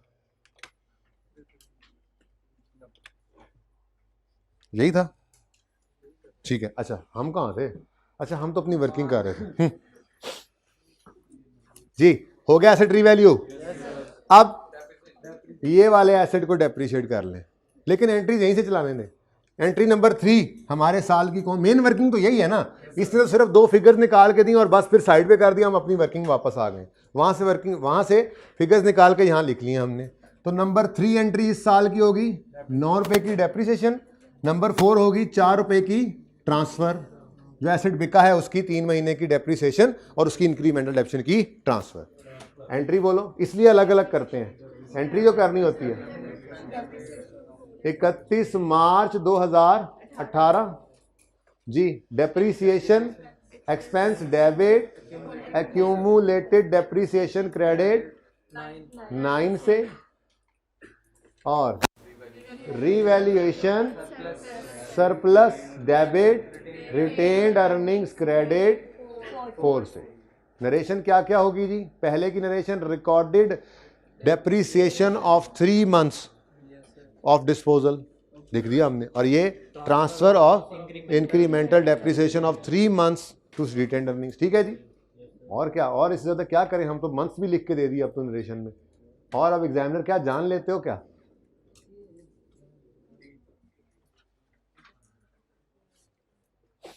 ठीक है, मसला हल हुआ नहीं हुआ? हो गया, शुक्र शुक्र शुक्र। अगला काम क्या है जी? एसिड बिक रहा है, तो नंबर 5 एंट्री करेंगे एसिड के डिस्पोजल की, और साथ ही इस रोने वाले को भी निकाल के बाहर फेंक देंगे रिटेन्ड अर्निंग्स में, ठीक है, सरप्लस से। चले, अब वही तरतीब, डेप्रिसिएशन ये डिस्पोजल की एंट्री लिख लेंगे पहले। डिस्पोजल की एंट्री हमने सीखी हुई है, एक्यूमुलेटेड डेप्रिसिएशन डेबिट। ये एंट्रीज छोटी तो नहीं लिखी गई भाई? एंड वालों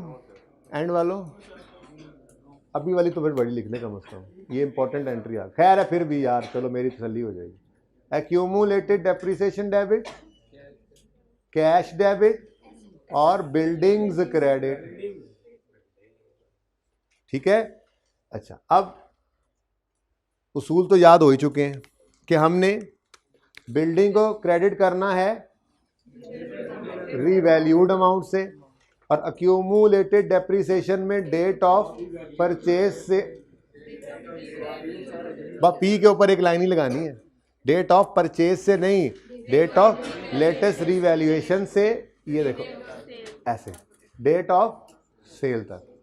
याद रहेगा? अब मुझे भी रहेगा जी, लेकिन ये फिगर्स ना उठा लिया करेंगे जाके वर्किंग 2 में से, जगह जरा तंग थी, मैंने ऐसे लिख दिया रेफरेंस जी, और इसलिए मैंने आपको कहा था ये 9 भी निकाल लिया करो। अब ये 2 फिगर्स हमें वर्किंग 2 से जर्नल एंट्री करनी होती है, इवन नोट में भी यही 2 फिगर्स ने जाया करना है, क्योंकि नोट अभी मैं बनवाऊंगा ना, एसेट और एक्यूमुलेटेड ऑप्शन 2 अकाउंट बस यूज होते हैं, तो नोट में भी यही 2 फिगर्स इंपॉर्टेंट है सबसे ज्यादा, तो इनकी गलती के चांस ही नहीं रहे, ठीक है, क्योंकि हमने तो यही 2 फिगर्स ही निकाली हैं। यहां से ये फिगर भी हमें मिले करेगी और ये भी मिल जाया करेगी। ये दोनों फिगर कौन कौन सी हैं? जाने वाले एसिड की revalued amount, latest revalued amount कितनी? 240, और इसकी एक्यूमुलेटेड ऑप्शन कितनी जी? 9। अब कैश की तरफ चलते हैं, उसके लिए सवाल में जाना पड़ेगा। 80 ईच है, होश के नाखून लेकर बोला करो। ईच पे गौर किया करो, बच्चा पर्चा करके घर आ जाता है, ये ईच अक्सर तब आके देखता है, मेरा तजर्बा है, अक्सर बच्चे बाद में आके बताते हैं ना पर्चा जब, तो ये ईच बच्चे घर आके देखते हैं, बहुत खतरनाक चीज़ है। सवाल को ध्यान से पढ़ा करो, ठीक है। तो 80 इंटू कितने बिकी हैं, तो टोटल हो गया 320, तो 320 है जी कैश, तो कैश आया 320। गेन या लॉस? गेन आ गया, कितना? 89। प्रॉफिट एंड लॉस अकाउंट में बैलेंसिंग 89।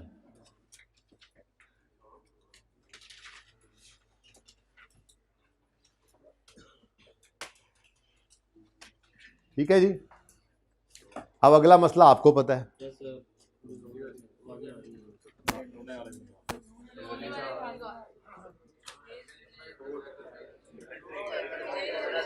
हैबिट वालों, मैं बोल ही नहीं रहा था, आपको क्या लगा मेरी आवाज है ना बंद हो गई माइक में?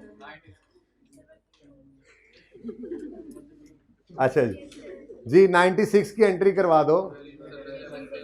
31 मार्च 18 पर revaluation, surplus debit, retained earnings, credit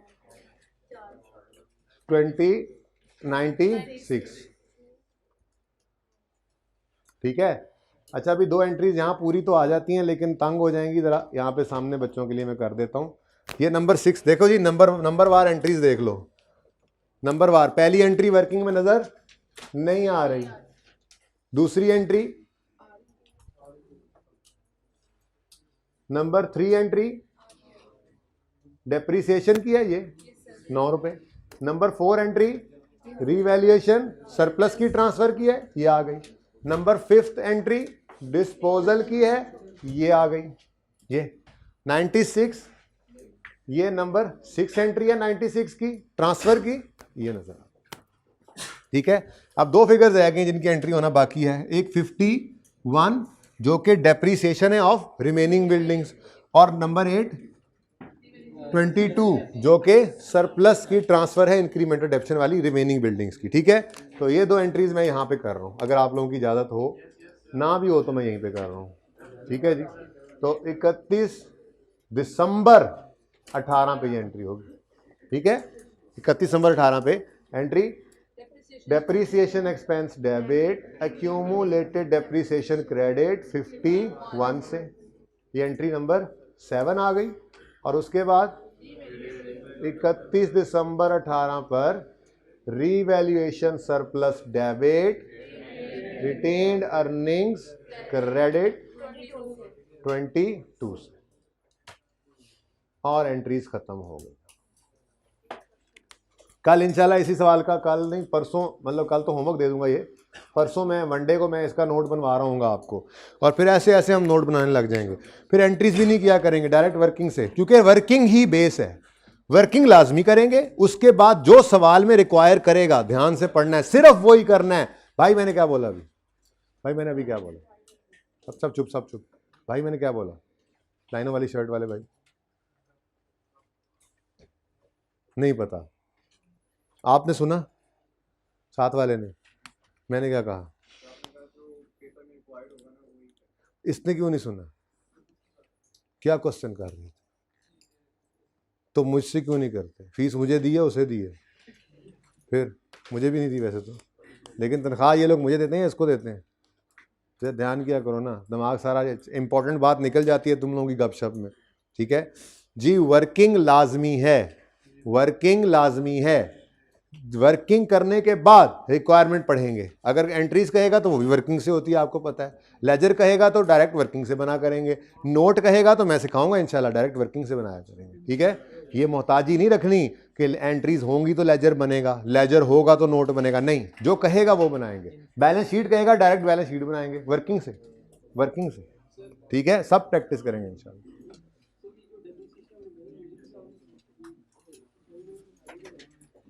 ये वाली, ये 360 की समझ आती है, नहीं आती। टोटल रीवैल्यूड अमाउंट कितनी थी 10 बिल्डिंग्स की, 600 थी।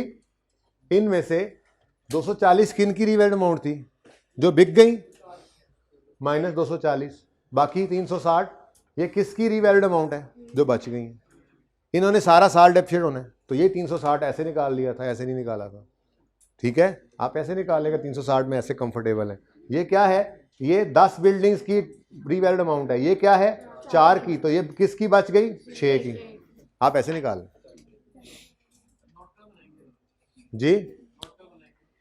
नोट बनाने लगे आप, छोटे वाला बेसिक वाला। मैंने पियानो वाला सवाल डिस्कस नहीं किया, मैंने नोट बनाना ज़्यादा मुनासिब समझा, क्योंकि कल एक फुल फ्लैज सवाल नोट का मैंने करवाना है क्लास में। उसके लिए ज़रूरी था कि पहले बुनियादी सवाल हो जाता, वरना कल ऐसे ही 15-20 मिनट इस पर लग जाते हैं।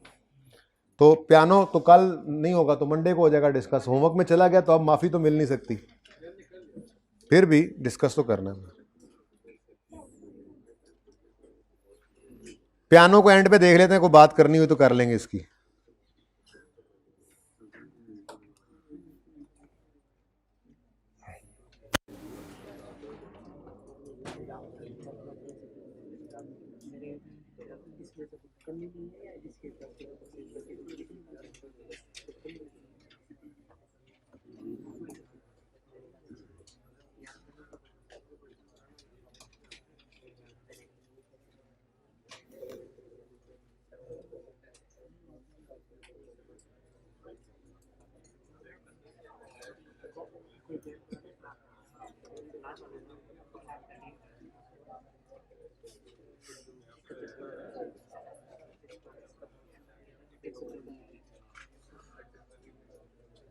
अच्छा जी, कोई देखी देखी चीज लग रही होगी। लेजर से स्टेटमेंट फॉर्म में जाना बहुत मुश्किल काम है। मैंने कहा था स्टेटमेंट से लेजर में जाना फिर मुश्किल है, कि उसमें कम से कम ये सोचना पड़ता है कि ये डेबिट नेचर की चीज़ है या क्रेडिट। लेकिन अगर लेजर से स्टेटमेंट फॉर्म में आना है, कोई टेक्निकलिटी नहीं है। लेजर में ओपनिंग है, यहाँ ओपनिंग लिखो, जो ओपनिंग के नीचे पड़े हैं उस साइड पे वो प्लस वाले हैं, जो ओपनिंग के ऑपोजिट साइड पे पड़े हैं वो माइनस वाले हैं। इससे सिंपल क्या हो, ठीक है। तो लेजर से स्टेटमेंट फॉर्म में कन्वर्ट करना कोई मुश्किल काम नहीं है, ऐसे ही है। ओपनिंग 300, 1200 ऐड, 1100 लेस, क्लोजिंग आ गया 400। इसको देख लो, लेजर कैपिटल का लेजर है, स्टेटमेंट फॉर्म में जाना है तो ओपनिंग यहाँ से उठा के लिख लो, net profit add, drawings less, closing. तो लेजर से स्टेटमेंट फॉर्म बनाना कोई मसला नहीं है। अब लिखो अपने पास, हेडिंग तो बना ली होगी, डिस्क्लोजर ऑफ पीपीई। पीपीई मैं शॉर्ट में लिख लो ना, प्रॉपर्टी प्लांट इक्विपमेंट लिखने बैठ जाओगे फिर टाइम लगेगा। Disclosure slash note of PPE, disclosure of PPE भी कहते हैं इसको, नोट ऑफ पीपीई, वैसे हैंडआउट पे लिखा भी हुआ मैंने, disclosure slash note of PPE.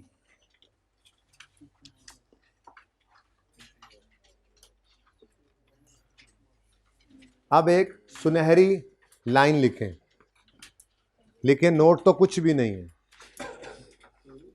बस फिर खत्म, चलो छुट्टी होगी, नोट तो कुछ नहीं है, खत्म।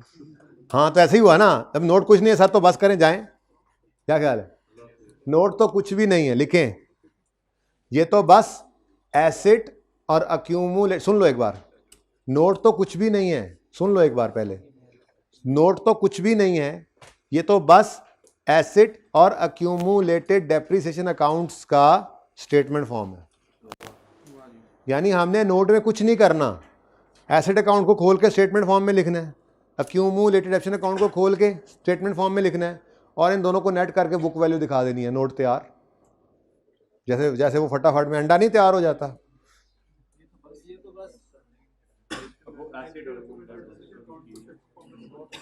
नोट तो कुछ भी नहीं, ये तो बस एसेट और अक्यूमुलेटेड डेप्रिसिएशन के लेजर्स की स्टेटमेंट फॉर्म में प्रेजेंटेशन का नाम है।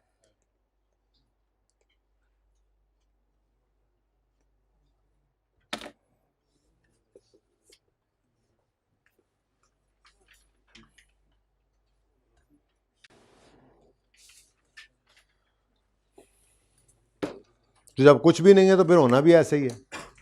आज पियानो इसलिए डिस्कस नहीं किया, इतनी देर में हो जाना था, पर बेसिक ये बना के कल एग्जाम लेवल का सवाल करना है ना। जब बेसिक भी पहले दिन हो तो फिर एग्जाम लेवल का कल, तो वो फिर ज़रा लोड ज़्यादा पड़ जाता है, ठीक है ना।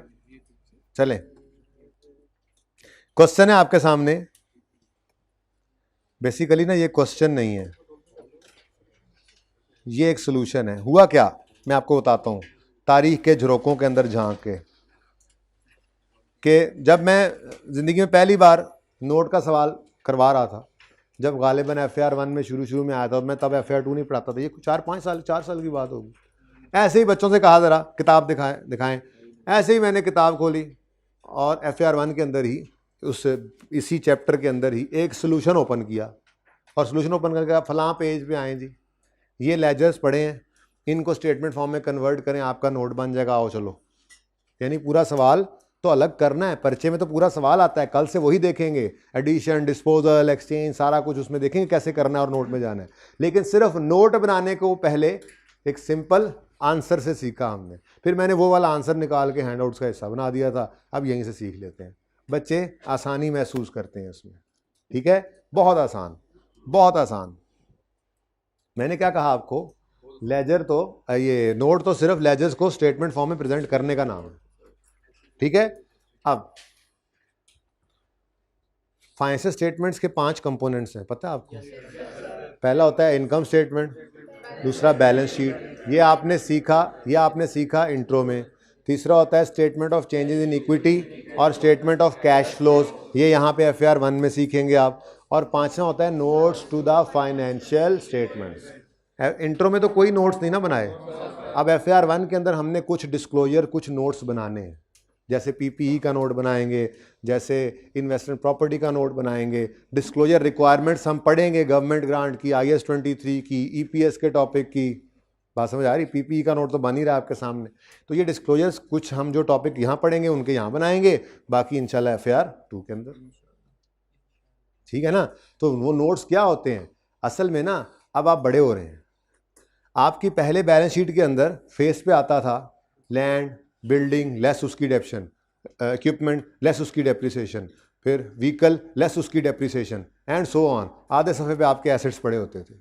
लेकिन प्रोफेशनली बैलेंस शीट ऐसे नहीं बनती। IAS 1 की प्रेजेंटेशन के तहत बैलेंस शीट में नॉन करंट एसेट्स में सिर्फ एक लफ्ज नजर आना चाहिए, वो है प्रॉपर्टी प्लांट एंड इक्विपमेंट।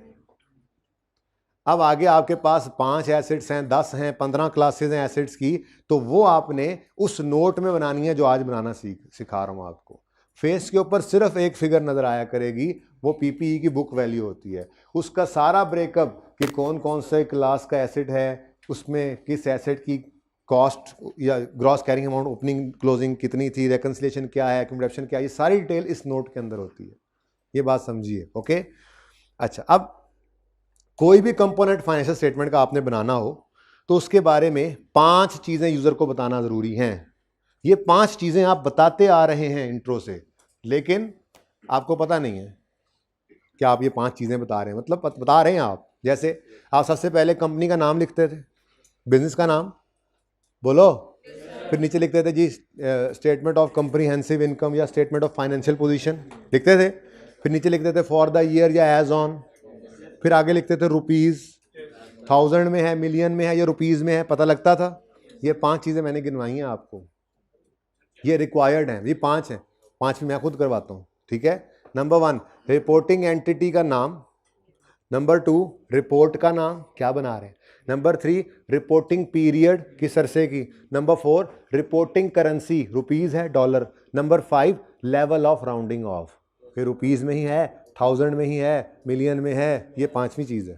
तो ये 5 चीज़ें बतानी ज़रूरी होती हैं। अब ये 5 चीज़ें बतानी हैं, चाहे आप इनकम स्टेटमेंट बनाएं, चाहे बैलेंस शीट बनाएं, चाहे कैश फ्लो बनाएं, चाहे चेंज इन इक्विटी बनाएं, चाहे नोट बनाने लगेंगे आप इसमें, इस FAR 1 में किसी भी टॉपिक में, ठीक है।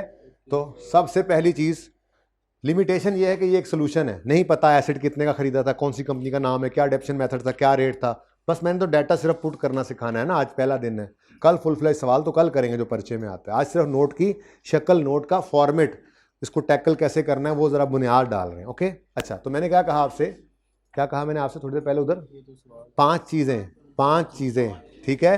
अब नोट बनाना है पीपीई का, तो सबसे पहले कंपनी का नाम, फिर क्या बना रहे हो, नोट का नाम नहीं बना रहे हो, notes to the financial statement. एक नोट नहीं होता, notes to the financial statement की हेडिंग आती है, और फिर जो जान के नोट्स में है ना, 1-2 दिन में जरा नोट बन जाए, फिर कोई फाइनेंशियल स्टेटमेंट्स FAR 2 वालों के पास पड़ी हुई है नोटबुक के अंदर, वो सिर्फ दिखानी है, लेकिन अभी नहीं, अभी जरा थोड़ा सा बड़े और हो लें, 2-3 दिन में मैं आपको कोई फाइनेंशियल स्टेटमेंट्स दिखा दूंगा जिसमें बैलेंस शीट के फेस पे पीपीई की बुक वैल्यू होगी, जैसे मैं अभी आज सिखाऊंगा, और बुक वैल्यू जो क्लोजिंग होगी वो नोट में जाकर देखेंगे जो यूजर होंगे, तो मैं आपको भी यूजर बना के दिखाऊंगा, ठीक है। तो अब नोट्स के अंदर बेतहाशा हर चीज का ब्रेकअप, डिटेल्स वगैरह वो नोट्स में होती हैं, फेस के ऊपर इनकम स्टेटमेंट बैलेंस शीट के सिर्फ एक फिगर आती है, वहां ज्यादा रश नहीं लगाना होता। हमारी कोशिश ये होती है कि प्रॉफिट एंड लॉस एक सफ़े पे आए, चाहे 10,000 किस्म के एक्सपेंसेस हैं वो आगे नोट्स में जाके बताएं, ठीक है। बैलेंस शीट मैक्सिमम 2 सफ़ों पे आए, 1 सफ़ों पे एसेट, 1 सफ़ों पे इक्विटी लायबिलिटीज, ज़्यादा ना फैली हुई हो, ताकि यूज़र देख सके फ़ौरन डिसीजन मेकिंग करने के लिए आसान, ठीक है ना। बाकी चीज़ें नोट्स में। अच्छा, अब तो फिर हम क्या बनाने लगे हैं, notes to the financial statements, और ये बना करते हैं, इनके साथ लिखा करते हैं फॉर द ईयर, जैसे इनकम स्टेटमेंट के साथ लिखते थे, बैलेंस शीट के साथ सिर्फ एज ऑन लिखते हैं, बाकी सब चीज़ों के साथ फॉर द ईयर होता है, ठीक है। तो फॉर द ईयर एंडेड जो होगा, इसमें मेरे ख्याल में 31 दिसंबर 9 बन रहा है, ठीक है। और 3 होगी चीज़ें, दूसरा रुपीज़, तीसरा चलो 1000 में कर लेंगे तो राउंडिंग ऑफ भी नज़र आ जाएगी। तो ये 5 चीज़ें हमने बतानी है, ये 5 चीज़ें हमने बता दी।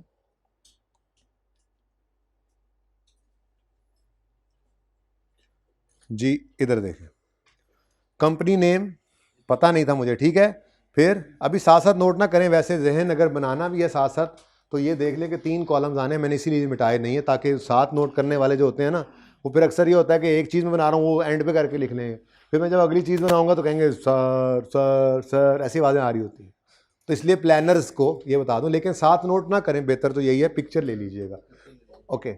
बहुत आसान काम है, इतना आसान है कि आपको क्या बताऊं।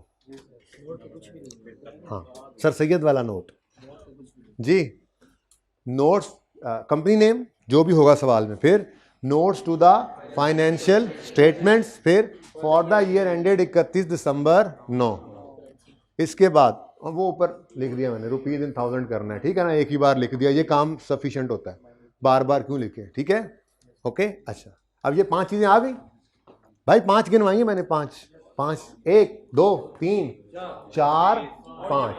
अगर ये ना होता रुपीज में कर रहे होते तो फिर वही दोनों इकट्ठे हो जाते हैं। अच्छा, चले, अब ये तो हो गए कि बना कौन सा पोर्शन रहे हैं फाइनेंशियल स्टेटमेंट्स का।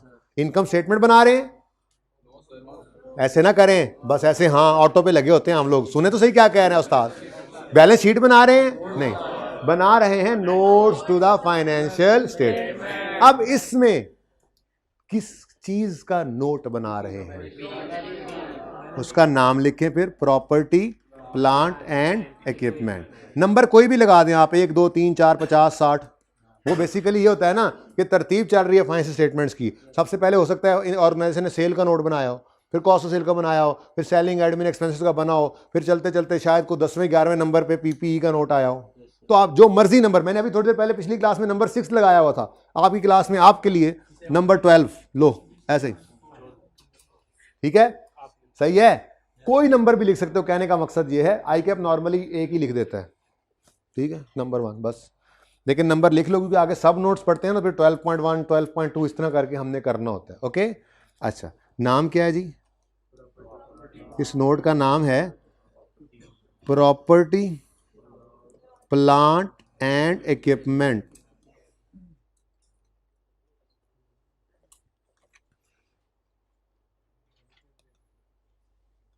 ठीक है, अब कौन कौन से 2 लेजर्स की स्टेटमेंट फॉर्म है, एसेट और अक्यूमुलेटेड डेप्रिसिएशन।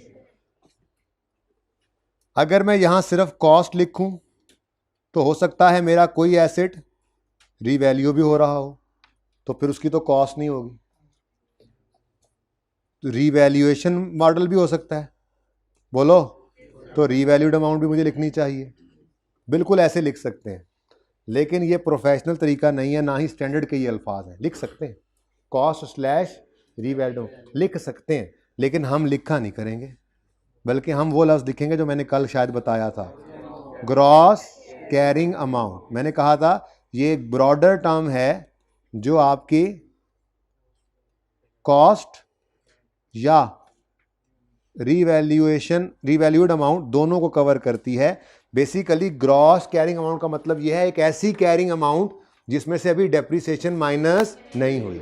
अगर एसेट कॉस्ट मॉडल पे है तो ग्रॉस कैरिंग अमाउंट होगी उसकी कॉस्ट, और अगर एसेट रीवैल्यूएशन मॉडल पे है तो ग्रॉस कैरिंग अमाउंट उसकी रीवैल्यूड अमाउंट होगी, लेस डेप्रिसिएशन जो अक्यूमुलेट हुई पड़ी होती है उसमें, वो बुक वैल्यू बनती है। ठीक है, क्लियर। अच्छा, अब अगर रीवैल्यूएशन हमने ना पढ़ी हो, जो कि आज के सवाल में डाल भी नहीं रहा, ये तो कल ही करूंगा, फिर इसी में आके फिट करूंगा और फिर सवाल शुरू करेंगे, ठीक है ना। रीवैल्यूएशन अगर हमने नहीं की हुई थी तो कॉस्ट मॉडल ही पढ़ा हुआ था, तो कॉस्ट मॉडल के अंदर एसेट के लेजर में मैक्सिमम क्या क्या आ सकता था, opening, very good, addition, disposals, कोई 5वीं चीज बताओ। मैंने कहा रीवैल्यूएशन सरप्लस नहीं पढ़ा हुआ, एक्सचेंज मैंने कहा एडिशन में आ जाता है, ट्रांसफर भी रीवैल्यूएशन पे होती है भाई, मैंने कहा रीवैल्यूएशन को छोड़ दो जरा, कैश डिस्पोजल अकाउंट में आता है, डेप्रिसिएशन एक्यूमुलेटेड ऑप्शन में जाती है, वो अलग पड़ा है। इसका मतलब मैक्सिमम 4 चीजें ही होती हैं, ठीक है, ये बताना चाह रहा था, ओपनिंग, एडिशन, डिस्पोजल, क्लोजिंग। जब रीवैल्यूएशन कल आएगी ना, कल आएगी, अभी आज नहीं लाना ना उसको, परेशान हो जाओगे। जब रीवैल्यूएशन कल आएगी ना तो उसमें बस इस एसेट के अंदर 2 चीजें नई ऐड होंगी, एक ट्रांसफर जो डेप्शन आया करती थी, और दूसरी सरप्लस या लॉस, यानी कि 2 लाइनें और बढ़ जाएंगी, ठीक है ना। लेकिन फिलहाल ये 4 ही हैं। आप कहो जी एक्सचेंज में एसेट आता है, वो भी एडिशन है, बट डिस्पोजल में भी एसेट जाता है थ्रू एक्सचेंज भी तो जाता है, हाँ वो भी डिस्पोजल ही होता है, ठीक है। तो ये 10 एडिशन है तो इकट्ठे करके यहाँ एक दफा लिखेंगे ना, ये थोड़ी है कि 1 2 3 4 अलग अलग करके लिखने, वो सही है। तो इसका मतलब ये हुआ कि ग्रॉस कैरिंग अमाउंट जो है, अगर मतलब ये एसेट का अकाउंट अगर मैं कहूँ ये है, तो ये होगा ओपनिंग बैलेंस स्टेटमेंट फॉर्म में, ठीक है, ओके। फिर प्लस इसमें होगा एडिशन, प्लस माइनस भी नहीं लिखेंगे हम, लेस कर देंगे डिस्पोजल्स। अच्छा इधर देखना ज़रा, एडिशंस, डिस्पोजल्स इकट्ठे कर देना, ठीक है, और क्लोजिंग।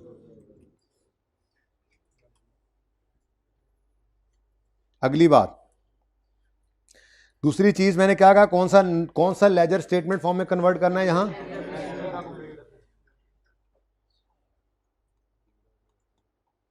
अक्यूमुलेटेड, नींद आ रही है तुम्हें, अक्यूमुलेटेड डेप्रीसिएशन।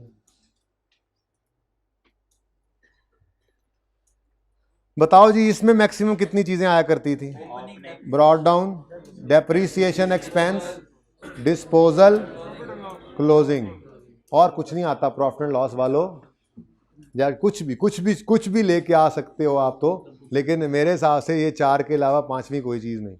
बस अगर यहाँ पर रीवैल्यूएशन मॉडल होता तो एक चीज ऐड हो जाती, वो ट्रांसफर है, उसके अलावा और कुछ नहीं आता। ठीक है बच्चों, अच्छा तो इसका मतलब अगर मैं इस लेजर को स्टेटमेंट फॉर्म में कन्वर्ट करूं तो ओपनिंग बैलेंस आएगा,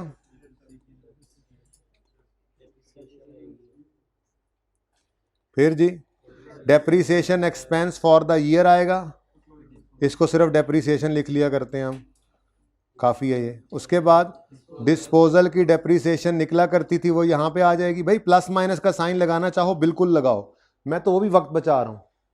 एडिशन ने ऐड होना है, पॉजिटिव साइन से आ रहा होगा, डिस्पोजल लेस होना है, नेगेटिव साइन से आ जाएगा, मसला क्या है। ठीक है जी, डिस्पोजल के बाद जिंदगी को आसान रखें, क्लोजिंग अपनी भी दूसरों की भी आसानियां पैदा करें। अच्छा अब वो अगली बात जो मैं कह रहा था, एक याद है आपकी बुनियाद में एक बात डाली थी कि एक क्लास ऑफ एसिड के लिए एक लेजर बनाना, 2 क्लासेस को इकट्ठा ना करना।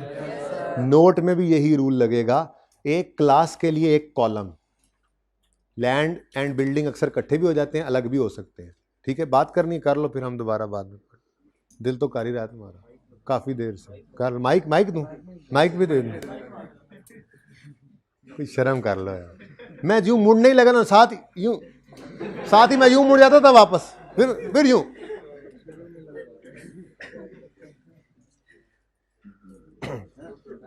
बाजू जरा दर्द कर रहा जी, क्या कह रहा था मैं? हाँ, मैंने ये कहा था कि एक क्लास के लिए एक लेजर, यहां पे भी उसी तरह से एक क्लास के लिए एक कॉलम।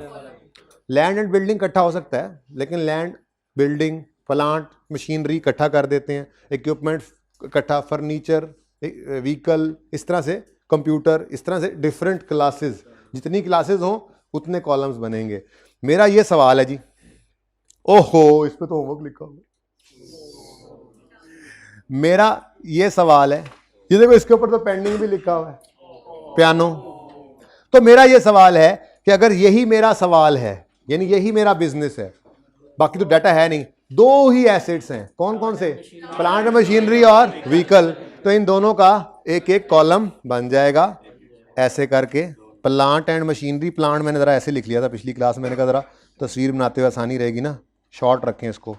तो प्लांट एंड मैखाई नरी, और दूसरा व्हीकल्स। ठीक है जी, अब व्हीकल अकाउंट है तो व्हीकल कर दो, सिर्फ व्हीकल्स लिख दो बस, ठीक है। अच्छा अब ये देखो भाई, ओपनिंग है 500, ये दोनों एडिशन है, दोनों को ऐड करके लिखोगे 210 एडिशंस में, ये डिस्पोजल माइनस और आंसर क्लोजिंग निकल आएगा बैलेंस। लेजर तो हम नहीं बनाया करेंगे, लेकिन अभी तो लेजर से बना रहे हैं पहली दफा। ओपनिंग बताओ, एडिशन, डिस्पोजल 190। अच्छा देखो मेरी बात सुनो, एक बात याद रखो, आप एग्जामिनर को नहीं पता कि आपने ये 210 कैसे निकाला है, तो छोटा सा ना एक फुट नोट डाल देंगे हम, छोटा सा foot note, working 1। Foot note कहाँ डालेंगे? अलग से, फुट में अलग से करके यहाँ पे। ठीक है जी, यहाँ पे मैंने डाला जी नंबर 1 फुट नोट। क्या 2 चीज़ें ऐड की थी? 120 प्लस कितना था?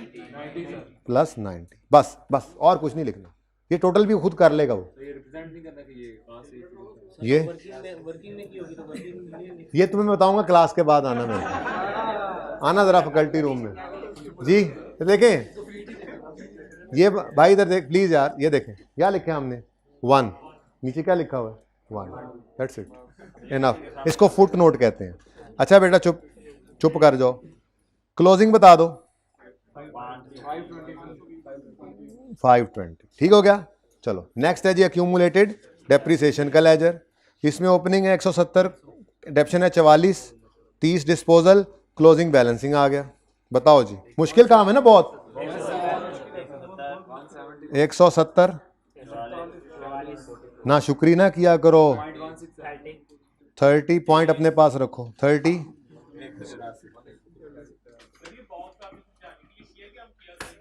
हाँ आपके लिए नहीं, जेन्युइन बात है, इसमें हंसने की जरूरत नहीं। इधर देखो, इधर देखो, आपके लिए ठहरो, आपके लिए सिर्फ ये लाइन काफी थी, ठीक है। लेकिन मैंने जरा आपको दिमाग में ये बैठ जाए बात, जरा ये इस तरह से कर दिया। क्लोजिंग जरा बताओ ना, क्लोजिंग वैसे 184। इधर देखो, ये जो डिब्बा है ना, ये डिब्बा, ये बेसिकली एसेट अकाउंट है,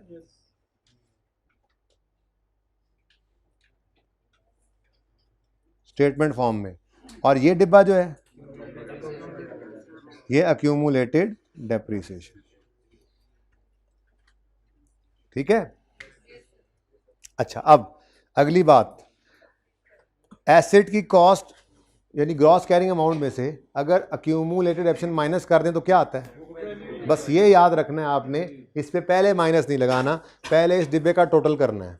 यानी अक्यूमुलेटेड ऑप्शन का क्लोजिंग पहले निकाल लिया, इसकी चीज़ें प्लस माइनस करके, अब ये क्लोजिंग निकल आया, अब ये भी क्लोजिंग है, ये भी क्लोजिंग है। इन दोनों को नेट करें तो 3, ये 336 क्या है? बुक वैल्यू है ऑफ प्लांट एंड मशीनरी। अच्छा अब 3 बातें ना और भी बतानी है, 3 बातें आपने और भी बतानी है, छोटी छोटी, बड़ी आसान फहम, आपको पता है। सबसे पहले आपने बताना है कि हमने इसको कौन से मॉडल पे रखा हुआ है। इसको कहते हैं मेजरमेंट बेसिस। कॉस्ट मॉडल है तो कॉस्ट, कल सवालों में रीवैल्यूएशन मॉडल आएगा तो जिस कॉलम जिस क्लास को रीवैल्यू किया होगा उसके नीचे रीवैल्यूएशन लिख देंगे। फिर आप यहाँ पे इनको बताओगे जी डेप्रीसिएशन मेथड। अब सवाल में इसमें आपको क्यों नहीं पता, ये जवाब है ना, इसलिए तो ऐसे ही हम अज्यूम कर लेते हैं, सवाल में तो गिवन होगा ना 10 स्ट्रेट लाइन 10% भी लिख लेते हैं। चलो जी 10%। अगला काम है डेप्रीसिएशन रेट। डेप्रीसिएशन रेट भी बता सकते हैं, चाहे तो लाइफ भी बता सकते हैं, जो यूज़ की है, जो चीज़ यूज़ की है डेप्शन में जो बता सकते हो। भाई ने बोला 10 ईयर्स, भाई ने बोला तो बस फिर तो अब तो लिखना पड़ेगा जी। फुट नोट नोट का पार्ट नहीं है, अभी मेरा नोट पूरा नहीं हुआ इसलिए ना तस्वीर खींचो जी। Measurement basis cost model, 2 models है ना, रिवैल्यूएशन तो यूज नहीं हुआ यहाँ पे, तो लिखेंगे बताएंगे कॉस्ट मॉडल है। जहाँ रिवैल्यूएशन यूज करेंगे कल बताएंगे फिर रिवैल्यूएशन मॉडल यूज हुआ है इस एसेट में, ये हम कहेंगे प्लांट मशीनरी में कॉस्ट मॉडल यूज हुआ है। ओके अच्छा जी नेक्स्ट भी कर लो जल्दी से।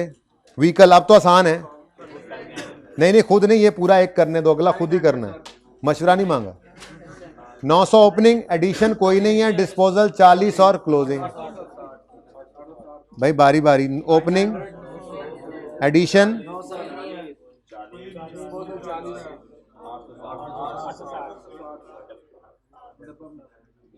डब्बा ही नहीं बनाया उसने, चुप कर जाओ, नाराज हो गया, देखा। ओके ले जी बताएं। 800, उसके बाद अक्यूमुलेटेड डेप्रिसिएशन, अपने सवाल को देखें, 387.688 होता है। इधर तवज्जो रखो ना यार, बोलते हो जब इधर मुंह करता हूँ मैं, शर्म करो कुछ। 11 और 377। चलो जी ओपनिंग 300,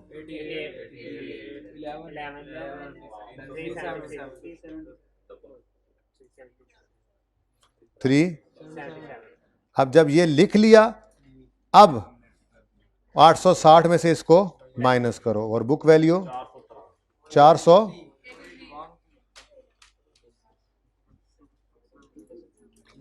यहाँ पे भी अब फिलहाल तो कॉस्ट मॉडल ही है, लिखोगे। अज्यूम करते हैं इसमें रिड्यूसिंग बैलेंस मेथड यूज हुआ, 25% हुआ, यहाँ 10% हुआ, ठीक है। जो सवाल में यूज होगा, डिटेल लिखी होगी वही लिख दोगे। अभी नहीं, टोटल का भी एक कॉलम बनेगा। जल्दी से बताओ।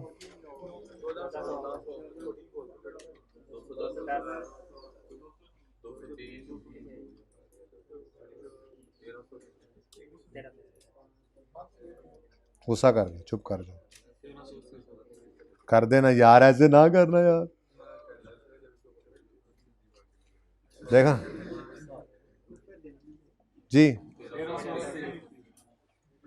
1380, ओपनिंग 470 टोटल,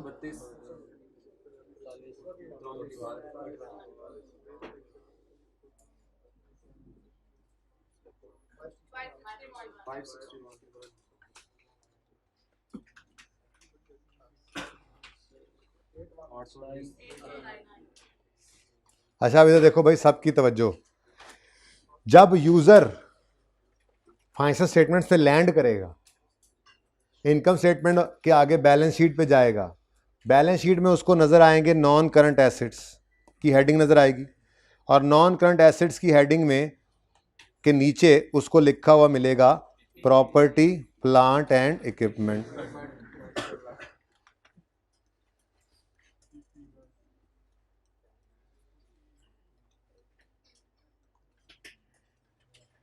ठीक है जी, पूरा लिखा होगा पूरा, और यहां पे लिखा होगा नोट नंबर 12, और उसके आगे लिखा होगा सिर्फ 819।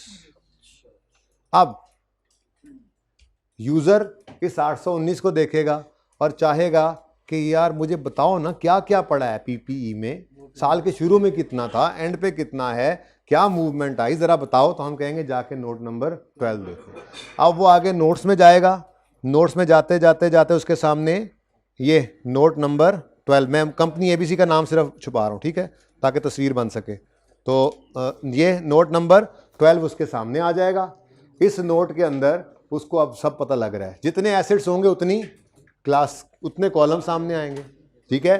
हर एक की डिटेल, ब्रेकअप्स, ओपनिंग, क्लोजिंग, ये सारा कुछ स्टैंडर्ड ने रिक्वायर किया हुआ है, ये हम बताएंगे। और ये 819 उसका मैच कर रहा होगा बैलेंस शीट वाले 819 से।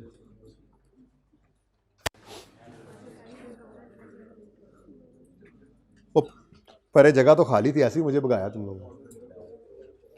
अच्छा जी, टॉप पे नाम लिखना जरूरी है, लेकिन मैंने आप लोगों की तस्वीर जरा बेहतर आ जाए इसलिए उसको छुपा दिया। फिर एंड पे डेप्रिसिएशन रेट और लाइफ थोड़ा सा कट रहा है, आपको पता होना चाहिए क्या लिखा हुआ है, ठीक है। अच्छा जी, आप 2 मिनट खामोशी इख्तियार करें, वरना ये 5 मिनट में बदल जाएंगे।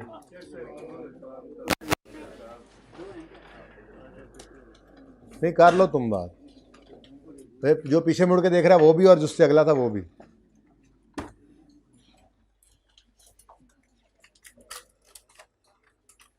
अच्छा, क्वेश्चन 62 होमवर्क में करेंगे, ठीक है, सेम क्वेश्चन है 100%। और ये क्वेश्चन 69 ये बेसिकली पिछले हैंड आउट पे है, सेम क्वेश्चन था ये केएल,